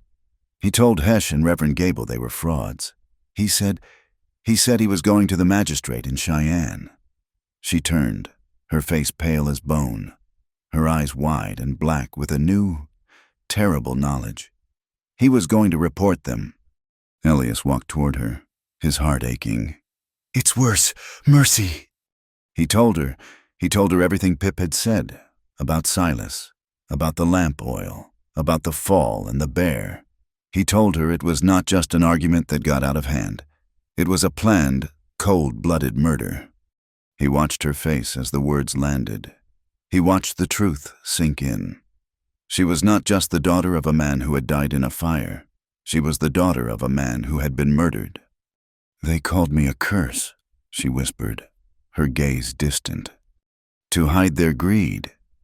Elias finished, his voice rough. To silence you. To make you the town's ghost story so no one would ever believe you if you spoke. He expected anger. He expected tears. He expected even relief. He did not expect the sharp, sudden intake of breath, the way she dropped the axe as if it had burned her. She stumbled back, her hand flying to her mouth, her eyes fixed on the blackened timbers of her home. I knew, she gasped, her voice a shredded whisper. Oh, God, I didn't know, but I felt it. I was in my bed. I heard them arguing. I hid. She was spiraling, her gaze turning inward to a place he could not reach. I hid under my quilt. He He was shouting, and I was so scared. I think he called my name. He called Mercy, and I didn't move. I didn't make a sound. I let them. Mercy, stop it, Elias said, reaching for her. She scrambled away from him, moving toward the creek. I was 17. I was not a child. I was old enough, and I did nothing. I was a coward. I fell back asleep, and then the smoke. That is not your sin, Elias said, his voice sharp, following her. The sky, which had been clear, was darkening. A cold wind was rising from the bluffs, smelling of rain. It is, she screamed, whirling on him by the muddy bank of the creek. It is my fault, and Jedediah, he was just a boy, and Samuel, he was kind. I let them court me. I knew it was dangerous. I knew this place. I knew something was wrong. I let them die. It is my fault, not a curse. It's my cowardice. I am stained with it. She was breaking apart in front of him.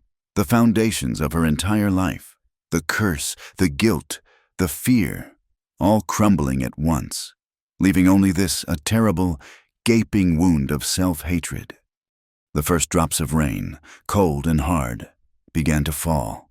The wind howled, ripping the leaves from the aspens. Stop it, Elias said, his voice a command.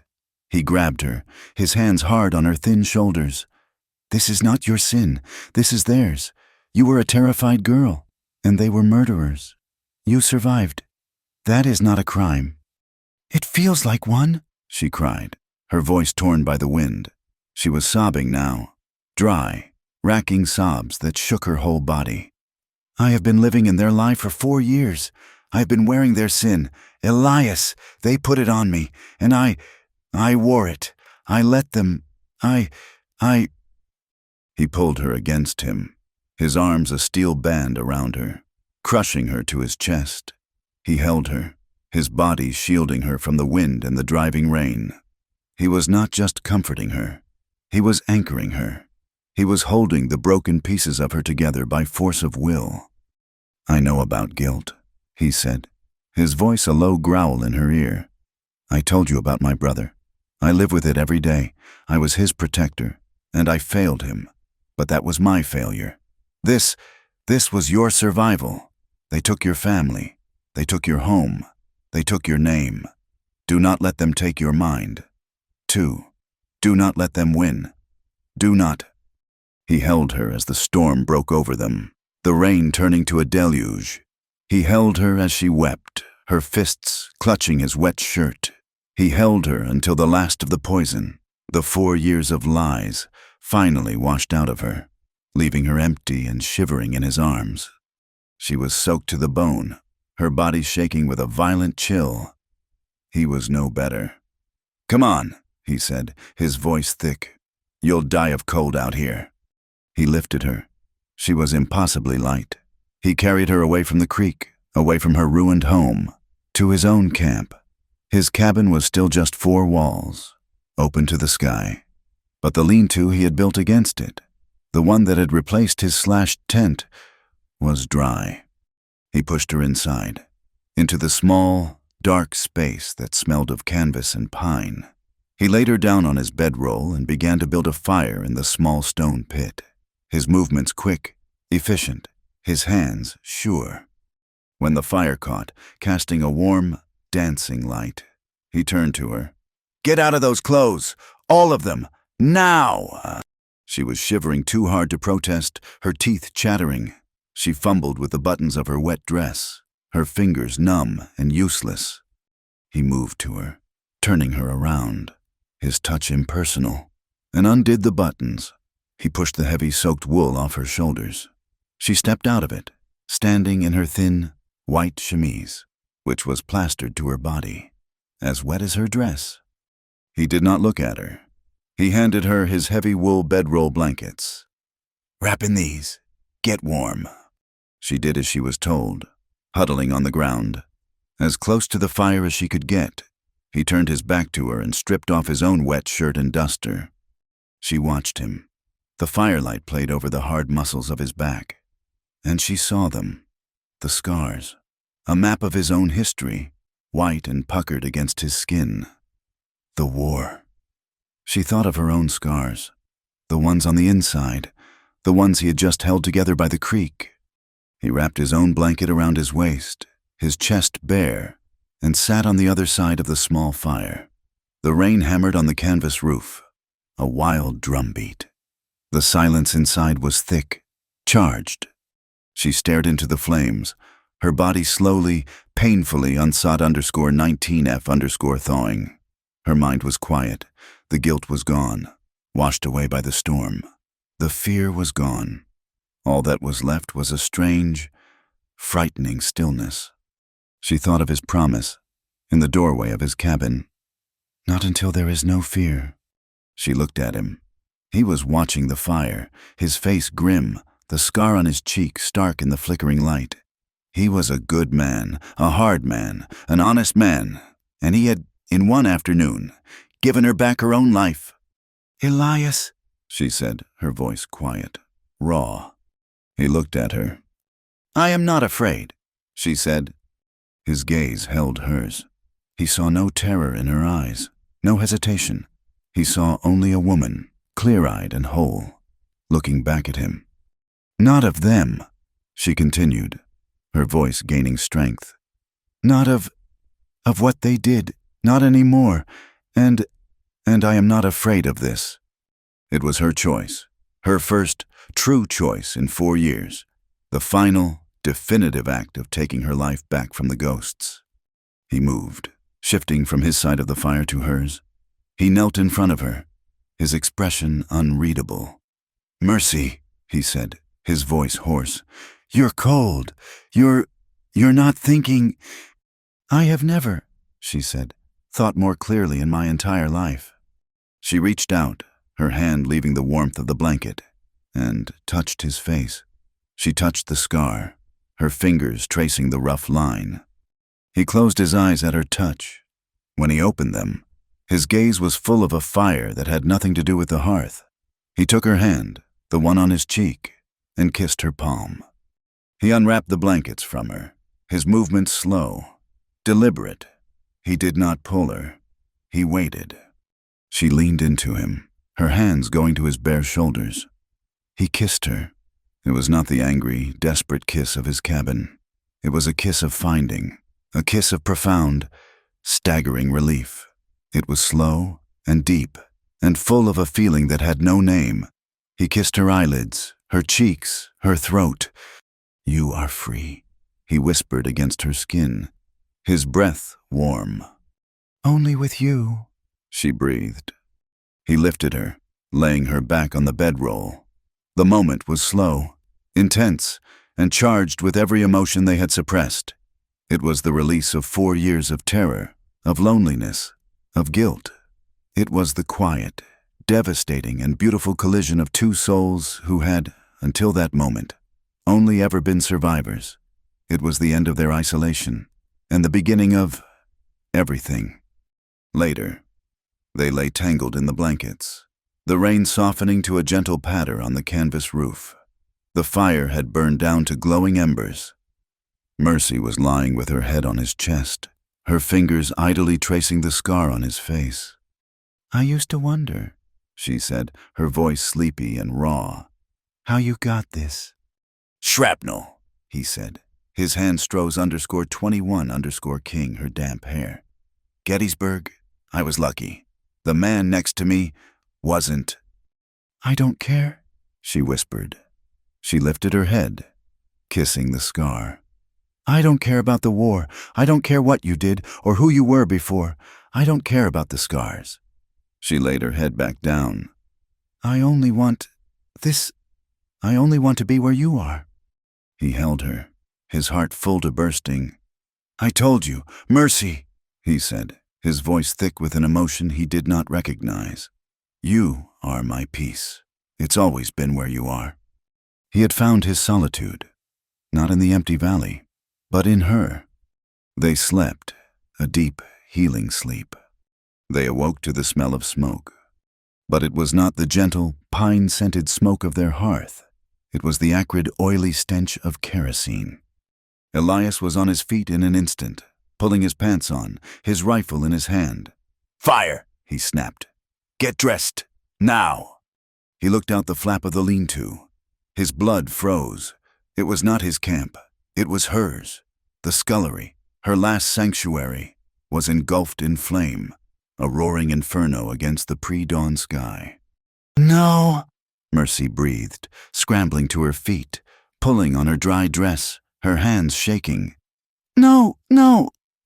They had been discovered. Silas, or Hesh, or all of them. They had seen her not return. They had seen her go to his camp. This was their answer. They think I'm in there," she whispered in horror. "They don't care," Elias said, his voice a low growl. He looked closer. "No, they're trying to draw us out." Then he saw them. Torches, a dark knot of men, standing in the clearing. Silas, Hesh, and, standing back, watching, his face lit by the flames, Reverend Gable. "Abomination!" Gable shouted, his voice carrying across the clearing. "Thus shall all sin be cleansed, by fire, by the fire of judgment." "They're burning my home," Mercy whispered, her voice dead. They're burning everything." Elias pulled her back into the shadow of the cabin wall. "They're waiting for us." "Elias," Mercy said, her voice shaking. My journal, my mother's." "It's gone, Mercy, it's all gone." He looked at the flames, then at the men. His face was a mask of cold, hard fury. He was a soldier again. "They want a war. They'll get one." But Mercy was not watching the men. She was watching the flames consume the last 4 years of her life, the last piece of her parents. He looked at her, and she was not in shock. She was not weeping. Her face was still, her eyes reflecting the fire. They ride for a remote valley he once scouted, half-starved and soaked. They build a crude shelter. "Wait, that's not right. He's pulling her out of the fire." "Let's correct. They were not at his camp. They were at hers, the night of passion, the comfort.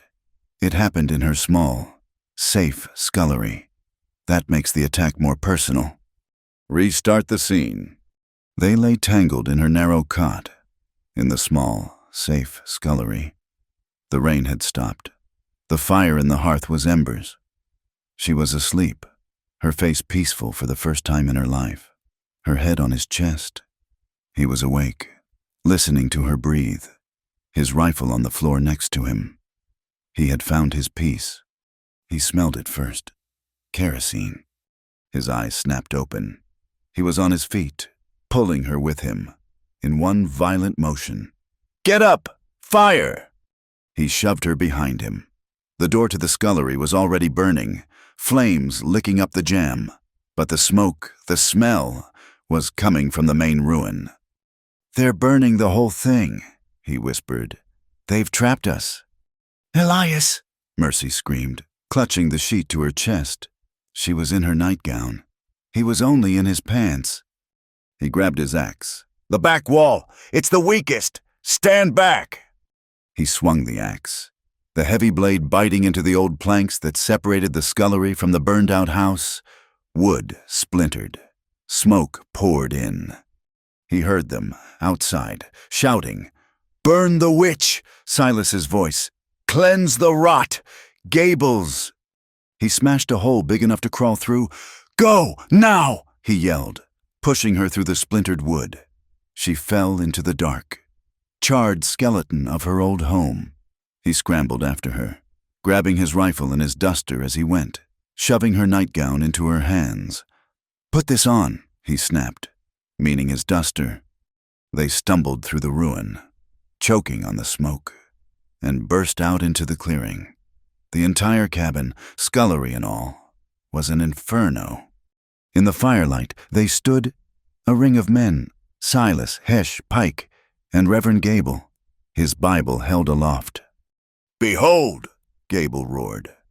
his face a mask of fanatic joy. "The whore of Babylon, caught in her sin, the curse and her consort, an abomination." Elias threw the duster around Mercy's shoulders. She was half naked, trembling, her eyes wide with terror as she stared at the flames consuming her world. My journal," she whispered.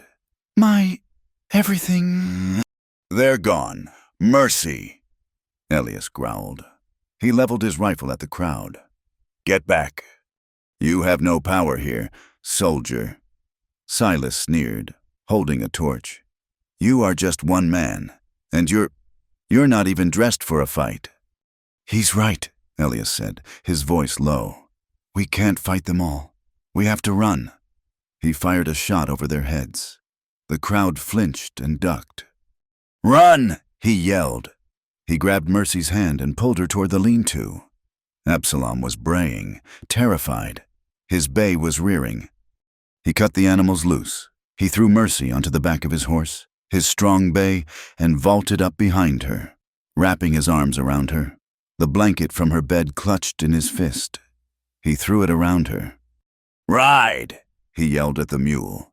He kicked the bay, hard. The horse leaped forward, crashing through the line of stunned townsfolk. A shot rang out, wild, splintering a tree near his head. They galloped into the darkness, Absalom, lame but loyal, charging after them. They rode north into the high country, the glow of their burning home a hateful orange eye behind them. They rode all night. The rain started again, a cold, miserable soak. They were half-dressed, starving, with one rifle, one knife, and a stolen blanket. They were alive. At dawn, they reached it. A small, high valley Elias had scouted weeks before, shielded by tall, sheer bluffs. They were soaked, shivering, and at the end of their strength, they huddled under a wide rock overhang. Elias, his movements grim, began to build a crude shelter, cutting pine boughs with his knife, weaving them into a lean-to against the rock. It was primitive, but it broke the wind. Mercy sat, wrapped in the sopping blanket, her duster soaked through. She was staring, her eyes dead. They took everything," she whispered. "It's all ash, my mother's locket, my father's books, my journal. It's all just ash." "They took wood and paper," Elias said, his voice rough. He built a small, smoky fire. "We're alive. We're together. That's all that matters." They stayed there for 2 days, huddled in the crude shelter.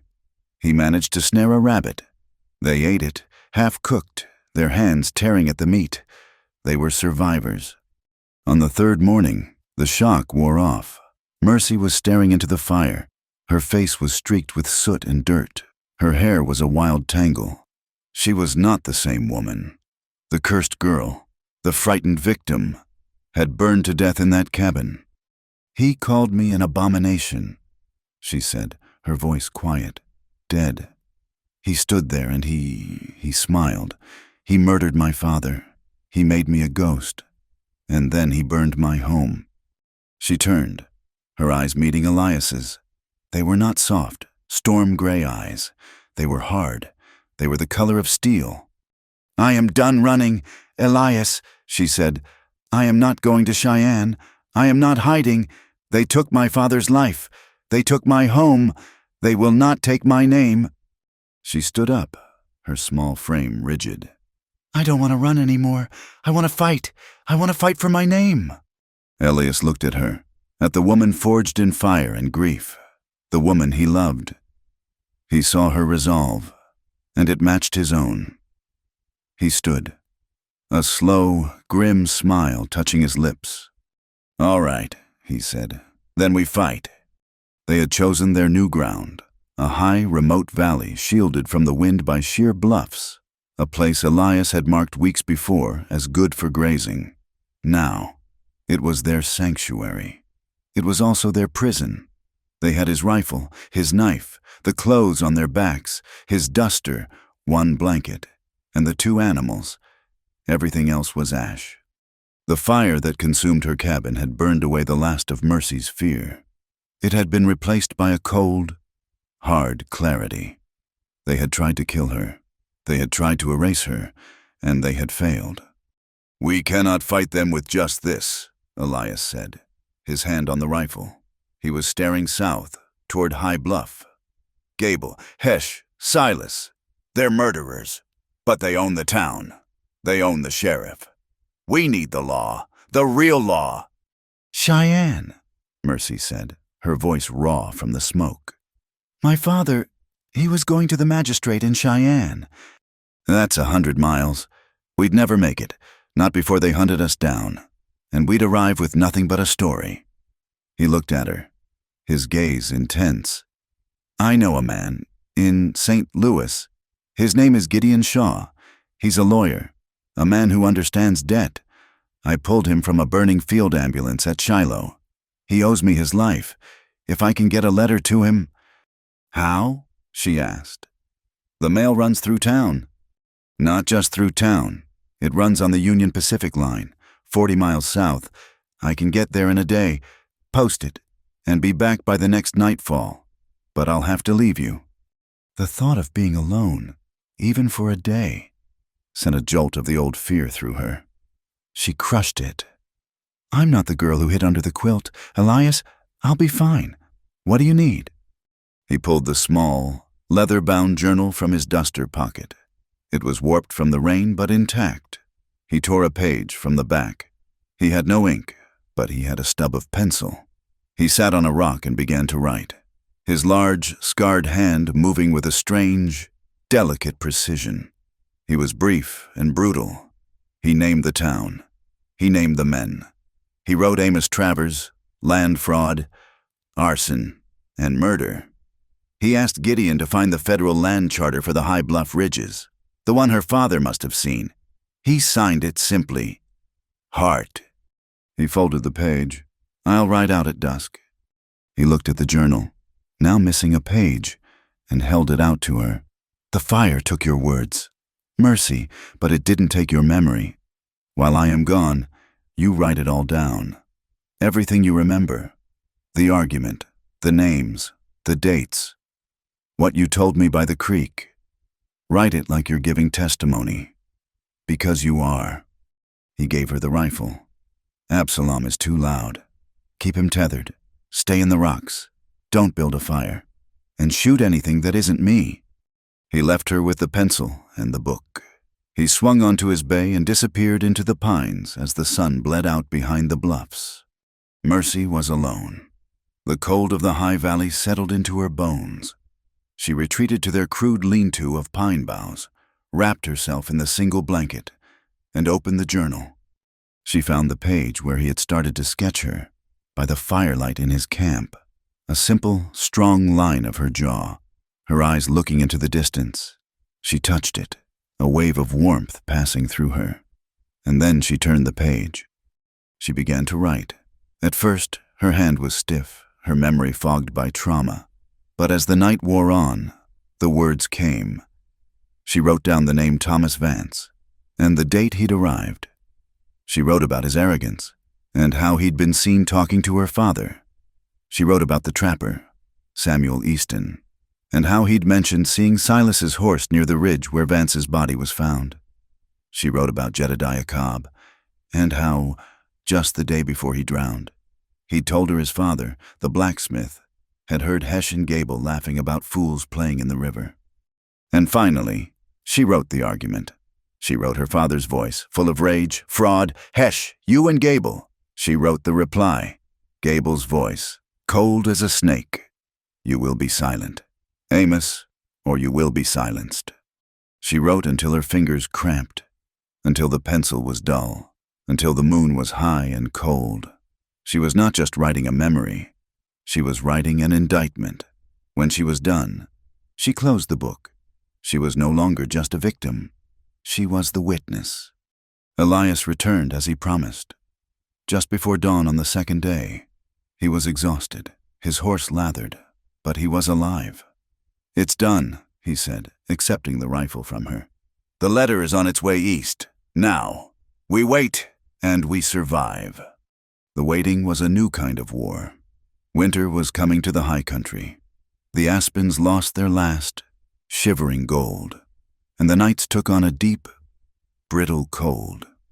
The world was reduced to four things: warmth, food, vigilance, and each other. They became a single, functioning unit. Elias was the hunter. He rose before dawn, his rifle in hand, and moved like a shadow through the woods. He returned with rabbits, or grouse, his face grim, his pack only ever just full enough. Mercy was the keeper. She kept the fire, a small, smokeless pit of coals shielded by rocks. She skinned the game with his knife, her hands, which had once tended a garden, becoming quick and sure.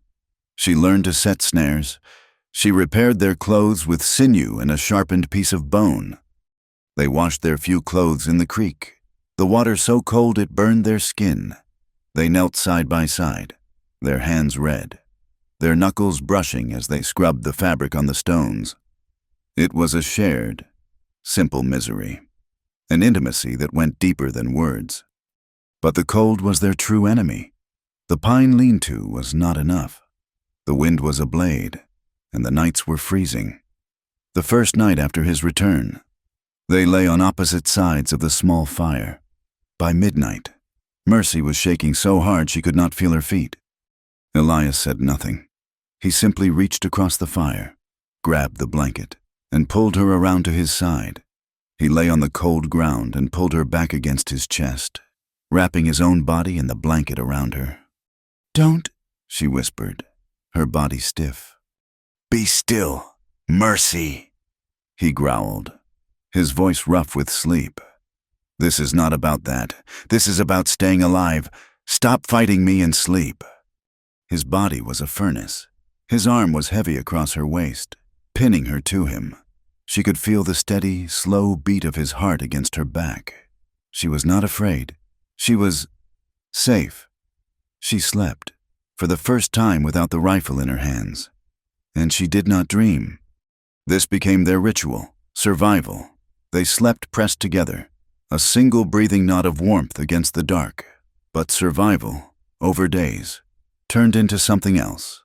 The line between necessity and desire, which they had so carefully drawn, began to blur.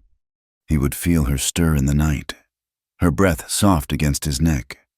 She would wake in the morning to find her hand tucked inside his shirt, fisted against the warm skin of his chest. The proximity was a constant, low-grade fever. Their passion, which had been ignited in the scullery, was not gone. It was banked, simmering under the tension of their hunt, their waiting, their enforced closeness. It was a wild, untamed thing, fed by the danger they were in.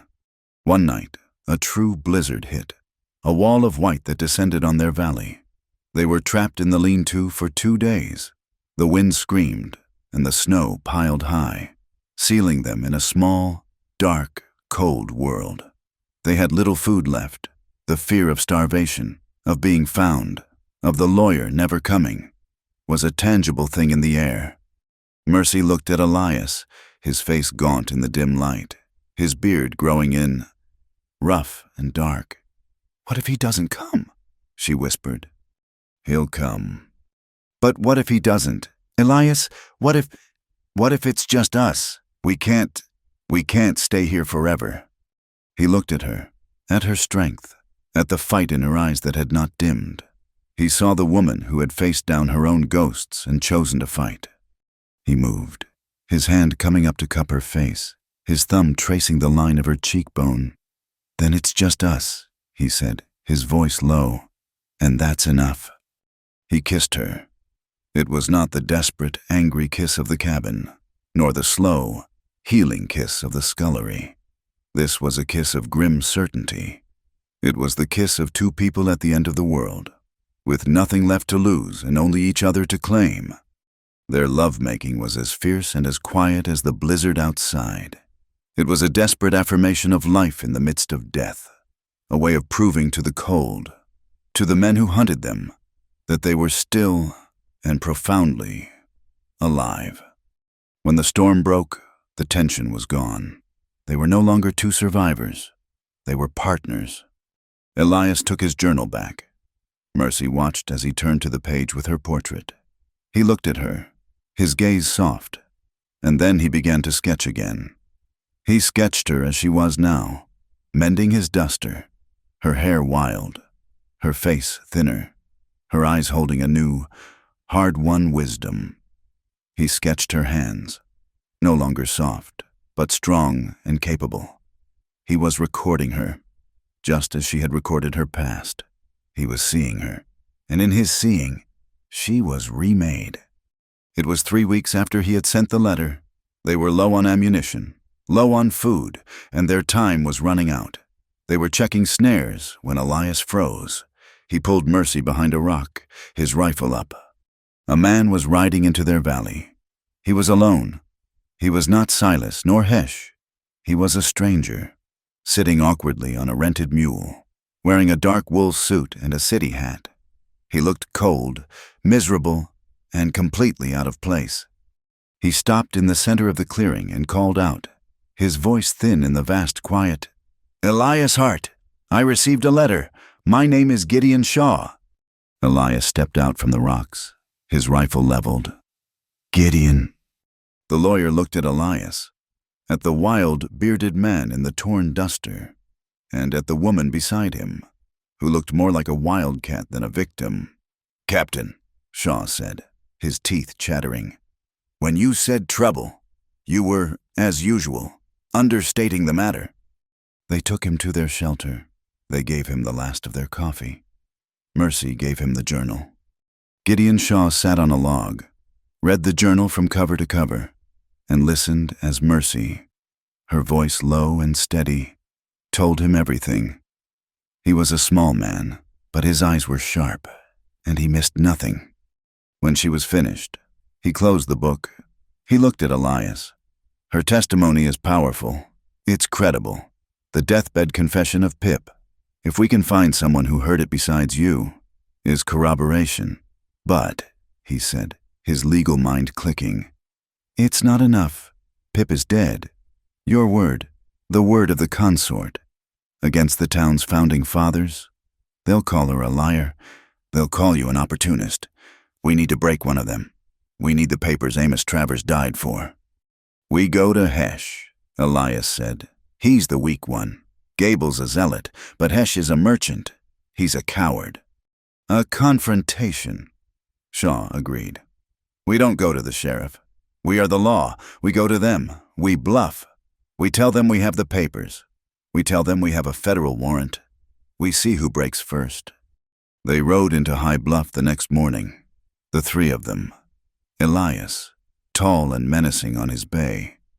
Mercy, straight-backed on Absalom, her face hidden in the shadow of the duster's collar. And Gideon Shaw, the city lawyer, looking like a vulture in his black suit. The town stopped. People stared. They had thought them dead. They looked terrified. They were seeing ghosts. They didn't stop. They rode straight to the mercantile. They dismounted. Inside, Gable was at the counter, talking with Hesh. A third man was with them, Mr. Davies, a quiet man who owned the bank, the conspiracy. The bell on the door chimed. Hesh looked up. His face went the color of tallow. He dropped the tin he was holding. "Gable," Elias said, his voice filling the store.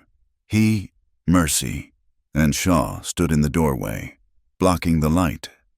"You," Gable stammered. "You are alive. It's a miracle." "It's not a miracle, Reverend," Elias said, stepping inside. "It's a failure. Your man Silas is getting sloppy." I don't know what you mean," Gable blustered, his face turning red. "Allow me to introduce Gideon Shaw," Elias said, "attorney at law from St. Louis. He's here on behalf of the estate of Amos Travers. He has a few questions about land fraud and murder." Hesh made a small, strangled sound. Davies, the banker, turned to stone. Gable's eyes narrowed. "This is an outrage. You bring this harlot, this..." This curse into a place of business. And you. Be silent, Shaw said. His voice was not loud, but it cut through Gable's. You are in no position to speak. Reverend, we have a copy of the original federal charter for these lands. We have a sworn affidavit from Miss Travers, who, as you know, overheard your threat to silence her father. And we have a signed deathbed confession from Pip, naming Silas as the arsonist, acting on your orders to burn the Travers cabin and retrieve the papers. It was a magnificent, cold-blooded bluff. Gable held firm. Lies! All lies! The ravings of a drunkard and a... It's true! Hesh screamed. He collapsed, sobbing, against the counter. It's true! I told him! I told him just to take the papers, not to hurt anyone, but Travers, he fought back. He wouldn't let go of the box. The store was dead silent, save for Hesh's weeping. He fought back, Hesh cried. And Silas had the oil. He threw it. God forgive me. He threw it. Gable said it was God's will, a judgment. And the others? Elias's voice was a low growl. Vance, the prospector. He'd found his own map. He knew about the silver. Silas met him on the ridge. And Easton, he saw Silas coming back. He shouldn't have said anything. Hesh was broken. A weeping, pathetic wreck. And the curse, Mercy's voice, her first words. Quiet, deadly, tell them. Hesh looked at her, his eyes swimming with terror. It was Gable, after Jedediah drowned. Gable, he stood on the pulpit. He said it was a warning, that the girl, that she carried a taint.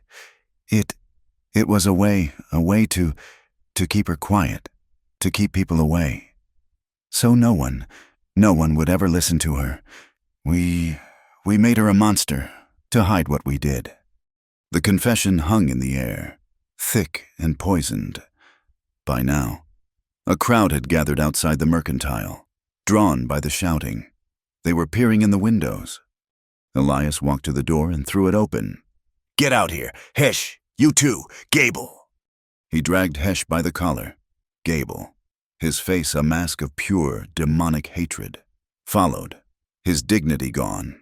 They stood on the porch, in front of the whole town.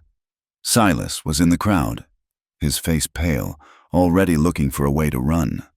Sheriff Brody was there, his hand on his gun, looking lost.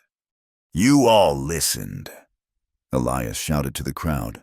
For 4 years, you listened to this man. He pointed at Gable. You listened to his poison. You called her a curse. You shunned a girl whose father he had murdered. The crowd gasped, a collective, horrified sound. Now listen to her, Elias said. He stepped back and nodded to Mercy. This was it, her moment. She was trembling, head to toe. She looked at the faces, the women who had crossed the street, the men who had whispered, Mrs. Gable, who looked like she might faint. She gripped Elias's hand. He squeezed it, hard. Your name, Mercy, he whispered. She stepped forward. Her voice was small, shaky, but it carried in the cold, still air. My name, she began, is Mercy Travers. My father was Amos Travers. He was murdered. She told them everything. The argument, the fraud, the fire, the lie. She pointed at Gable. He killed my father for land, for silver, and he told you I was a curse, to hide it. She looked at the women, tears streaming down her face, but her voice was steel. He burned my house. He tried to kill us, and you, all of you believed him. You let him. When you crossed the street, when you whispered, you were helping him. You were helping a murderer. A woman in the crowd, one who had been her mother's friend, let out a sob. Oh, God, oh, dear God, mercy. What have we done? Lies, Gable shrieked, his face purple. "She's a witch, a seducer. She's lying." "It's true," Hesh screamed from his knees. "It's all true. I confess. I confess." The town broke. It was a wave. Some, like Mrs. Gable, were still shouting, calling Mercy a liar, but most were weeping. The truth, so long buried, was too awful. Sheriff Brody, seeing the town turn, finally acted. He drew his pistol and pointed it, not at Mercy, but at Silas, who was trying to slip away. "Silas, you're under arrest. You too, Reverend Hesh Davies. All of you." It was over. The lie was broken. The curse was lifted. Mercy was shaking so hard she thought her legs would give way. She had no anger left, no fear. She was just empty. Elias moved to her. He did not say a word. He just wrapped his strong arm around her waist, pulling her tight against his side. He turned her away from the shouting, from the weeping, from the arrests. He started to walk, and she walked with him. They walked, just the two of them, down the middle of the dusty street. The townsfolk parted for them, a silent, stunned sea. They stared at her, this woman they had tormented, this ghost who had come back, and they saw her. They saw the truth. Mercy did not look at any of them. She kept her eyes forward. She felt Elias's arm, solid and real, holding her up. She was no longer a curse. She was no longer a victim. She was Mercy Travers. And for the first time in her life, she held her head high. Months passed. The high valley, which had been their desperate refuge, woke to its first spring. The snows melted, filling the creek, turning the world a bright, fierce green. The scars on the land from the long winter faded, and so did theirs. They did not go back to the land Elias had bought, the land that sat in the shadow of her old, ruined life. That place was tainted by memory. This valley, their high, secret valley, was new. It was a blank page. They began to build. It was not his cabin or her shelter. It was their home. Elias felled the trees. His axe worked clean and steady, but this time he was not alone. Mercy was there, her body now strong and wiry. She learned to notch the logs, to score the lines. She hauled and lifted and worked beside him, her hands as calloused as his, her mind as focused. The cabin rose, log by log, a testament to their shared will. It was solid, and it was square. It faced the morning sun, and it had a deep stone hearth built from the rocks of the creek. They worked in a new kind of quiet, not the silence of fear or of strangers, but the deep, easy silence of two people who know the other's mind. A shared look, a nod, a hand passed to help pull a log. These were their new words. In the evenings, they sat by their fire, not as survivors, but as partners. His hand would find hers in the twilight, and he would hold it, just feeling the strength in it. The passion that had been forged in the storm had settled, like a deep bed of coals, into a warmth that would last. One afternoon in late summer, a rider came. It was not Gideon Shaw, but a man from his office in St. Louis, a young, tired man who had been on a horse for too long. He carried a leather satchel. He looked at their new, solid cabin, at the small, flourishing garden Mercy had planted, at the calm, clear-eyed woman who greeted him, and he seemed confused. He was looking for victims, and he found none. He sat at the table they had built, and he laid out the papers. "It is all settled, ma'am, Mr. Hart," the young man said, clearing his throat. "Gideon, Mr. Shaw, sends his regards. The trial was conclusive." He explained. Reverend Gable and Silas were found guilty of the murder of Amos Travers, Thomas Vance, and Samuel Easton. They were hanged in Cheyenne 2 weeks prior. Hesh and Davies, for their part in the conspiracy and fraud, had lost everything. Their lands were forfeit, and they were serving 20 years of hard labor. Your father's name, ma'am, the man said, pushing a document toward her, is officially and publicly cleared of all insinuation. The court in Cheyenne has issued a formal apology. Mercy stared at the words. Amos Travers, cleared. She touched the paper, as if it were a holy thing. She felt a lightness, a final chain breaking. Thank you, she whispered. There is more, the man said. He pushed another paper forward. The matter of the land, the mineral rights, which were substantial, have been seized by the federal government. However, as compensation for your suffering, and in recognition of your father's whistleblowing, the court has awarded you the sum total of Hesch's and Davies's seized assets. It is, he looked at the paper, a considerable sum, $10,000. $10,000. An impossible, life-changing amount of money. Enough to go anywhere. To San Francisco. To New York. To build a mansion. Mercy looked at the number. Then she looked out the open cabin door. At the high blue peaks of the bluffs. She looked at Elias, who was leaning against the doorframe, his face unreadable. Just watching her. She thought of silks and carriages, and a life away from this hard land. And she felt nothing. She turned back to the lawyer. Sir, I am grateful for your journey, and for Mr. Shaw's work, the truth, my father's name. That was all I wanted. That was the only thing that was stolen from me that mattered. She pushed the paper back. I do not want the money. I will not take a single coin of it. It's blood money.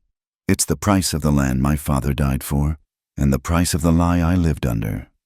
The young man was stunned. Ma'am, I don't understand. It's yours.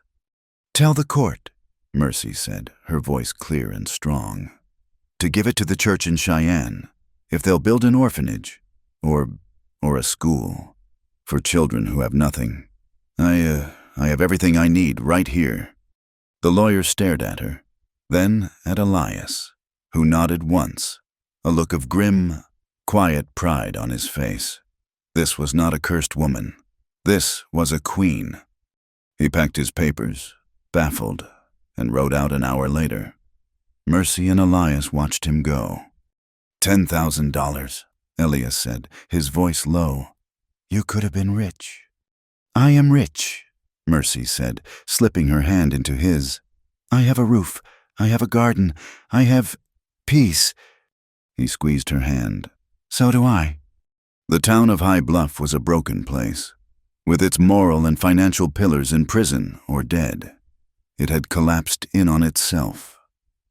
The church was boarded up. The mercantile had a new owner, a nervous young man from Laramie who gave everyone credit, as if he were trying to buy their goodwill. One day, a wagon came up the valley. Elias saw it first, his hand going to the rifle, but it was just one woman, Mrs. Albright, the woman who had been her mother's friend, the one who had wept in the crowd. Mercy met her at the fence. The woman's hands were twisted in her apron. She looked at the new cabin, at Mercy's plain, clean dress, at her calm face. Mercy, she said, her voice trembling. I brought you something, some things from before. In the back of the wagon were pots, a spinning wheel, and a heavy, beautiful wedding ring quilt. This was your mother's, Mrs. Albright said, her voice cracking. I bought it at the auction, after I told myself I was saving it. She was weeping. We were such cowards. Child, we were so afraid of him, of the curse. We let him do it. Can you, oh God, Mercy, can you ever forgive this town? Mercy looked at the woman, at her red, pleading eyes. She felt a faint, distant echo of pity, but no anger. The anger was all burned out. She looked at the quilt. It was beautiful. Thank you for the quilt, Mrs. Albright, she said, her voice gentle but firm. "It is kind of you to return it." She and Elias lifted it down, but the woman did not leave. She lingered, desperate.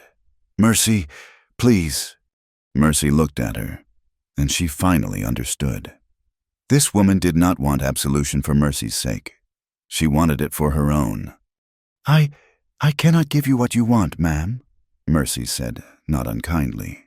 "Forgiveness is not mine to give. That is between you and the town and God. I do not think about High Bluff anymore. I have work to do." The woman stared, understanding the dismissal. She was not being forgiven. She was being released, dismissed. The woman they had made a monster was now simply beyond them. Mrs. Albright climbed into her wagon, a woman hollowed out by her own guilt, and drove away. Mercy took the quilt inside. She did not need their apologies. She did not need their forgiveness. She was free of them. That winter was hard, but the cabin was strong. The larder was full from Elias's hunting and her garden.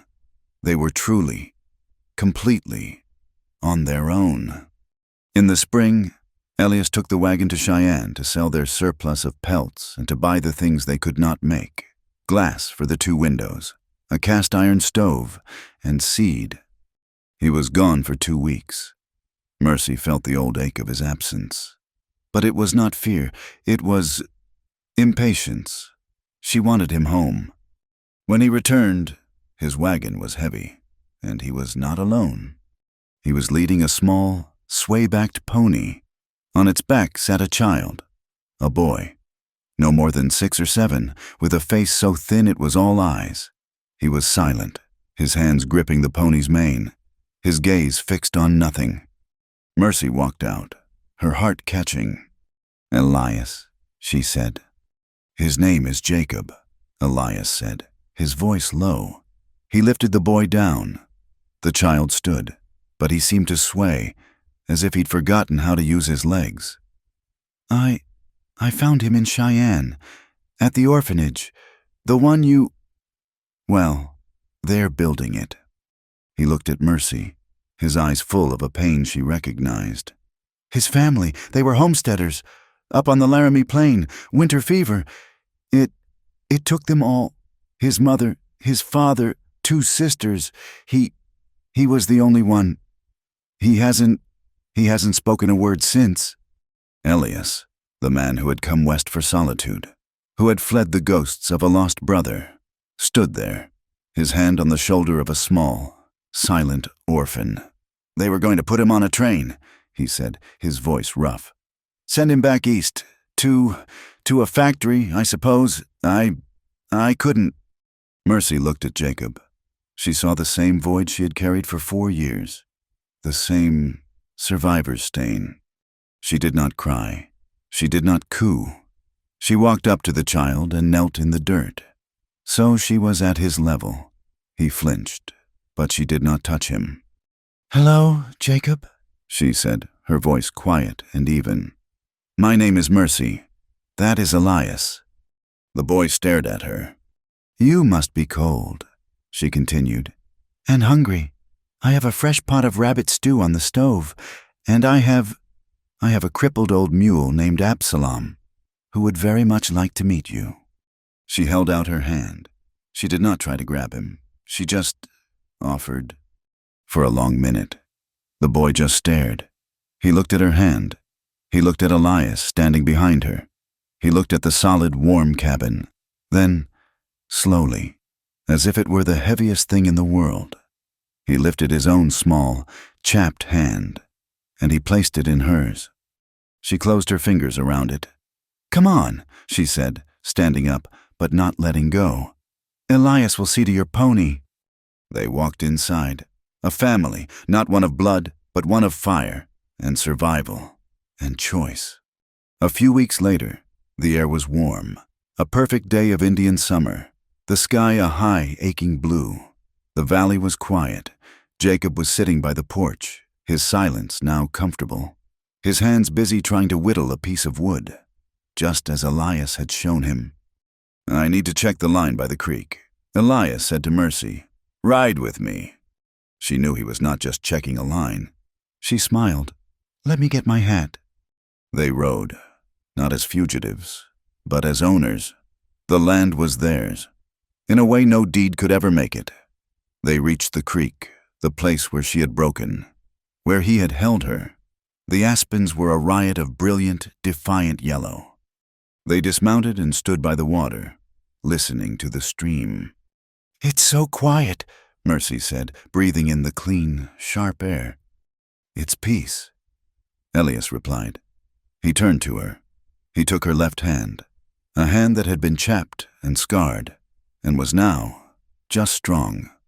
"Mercy," he began, and his voice, which had faced down murderers, was rough with nerves.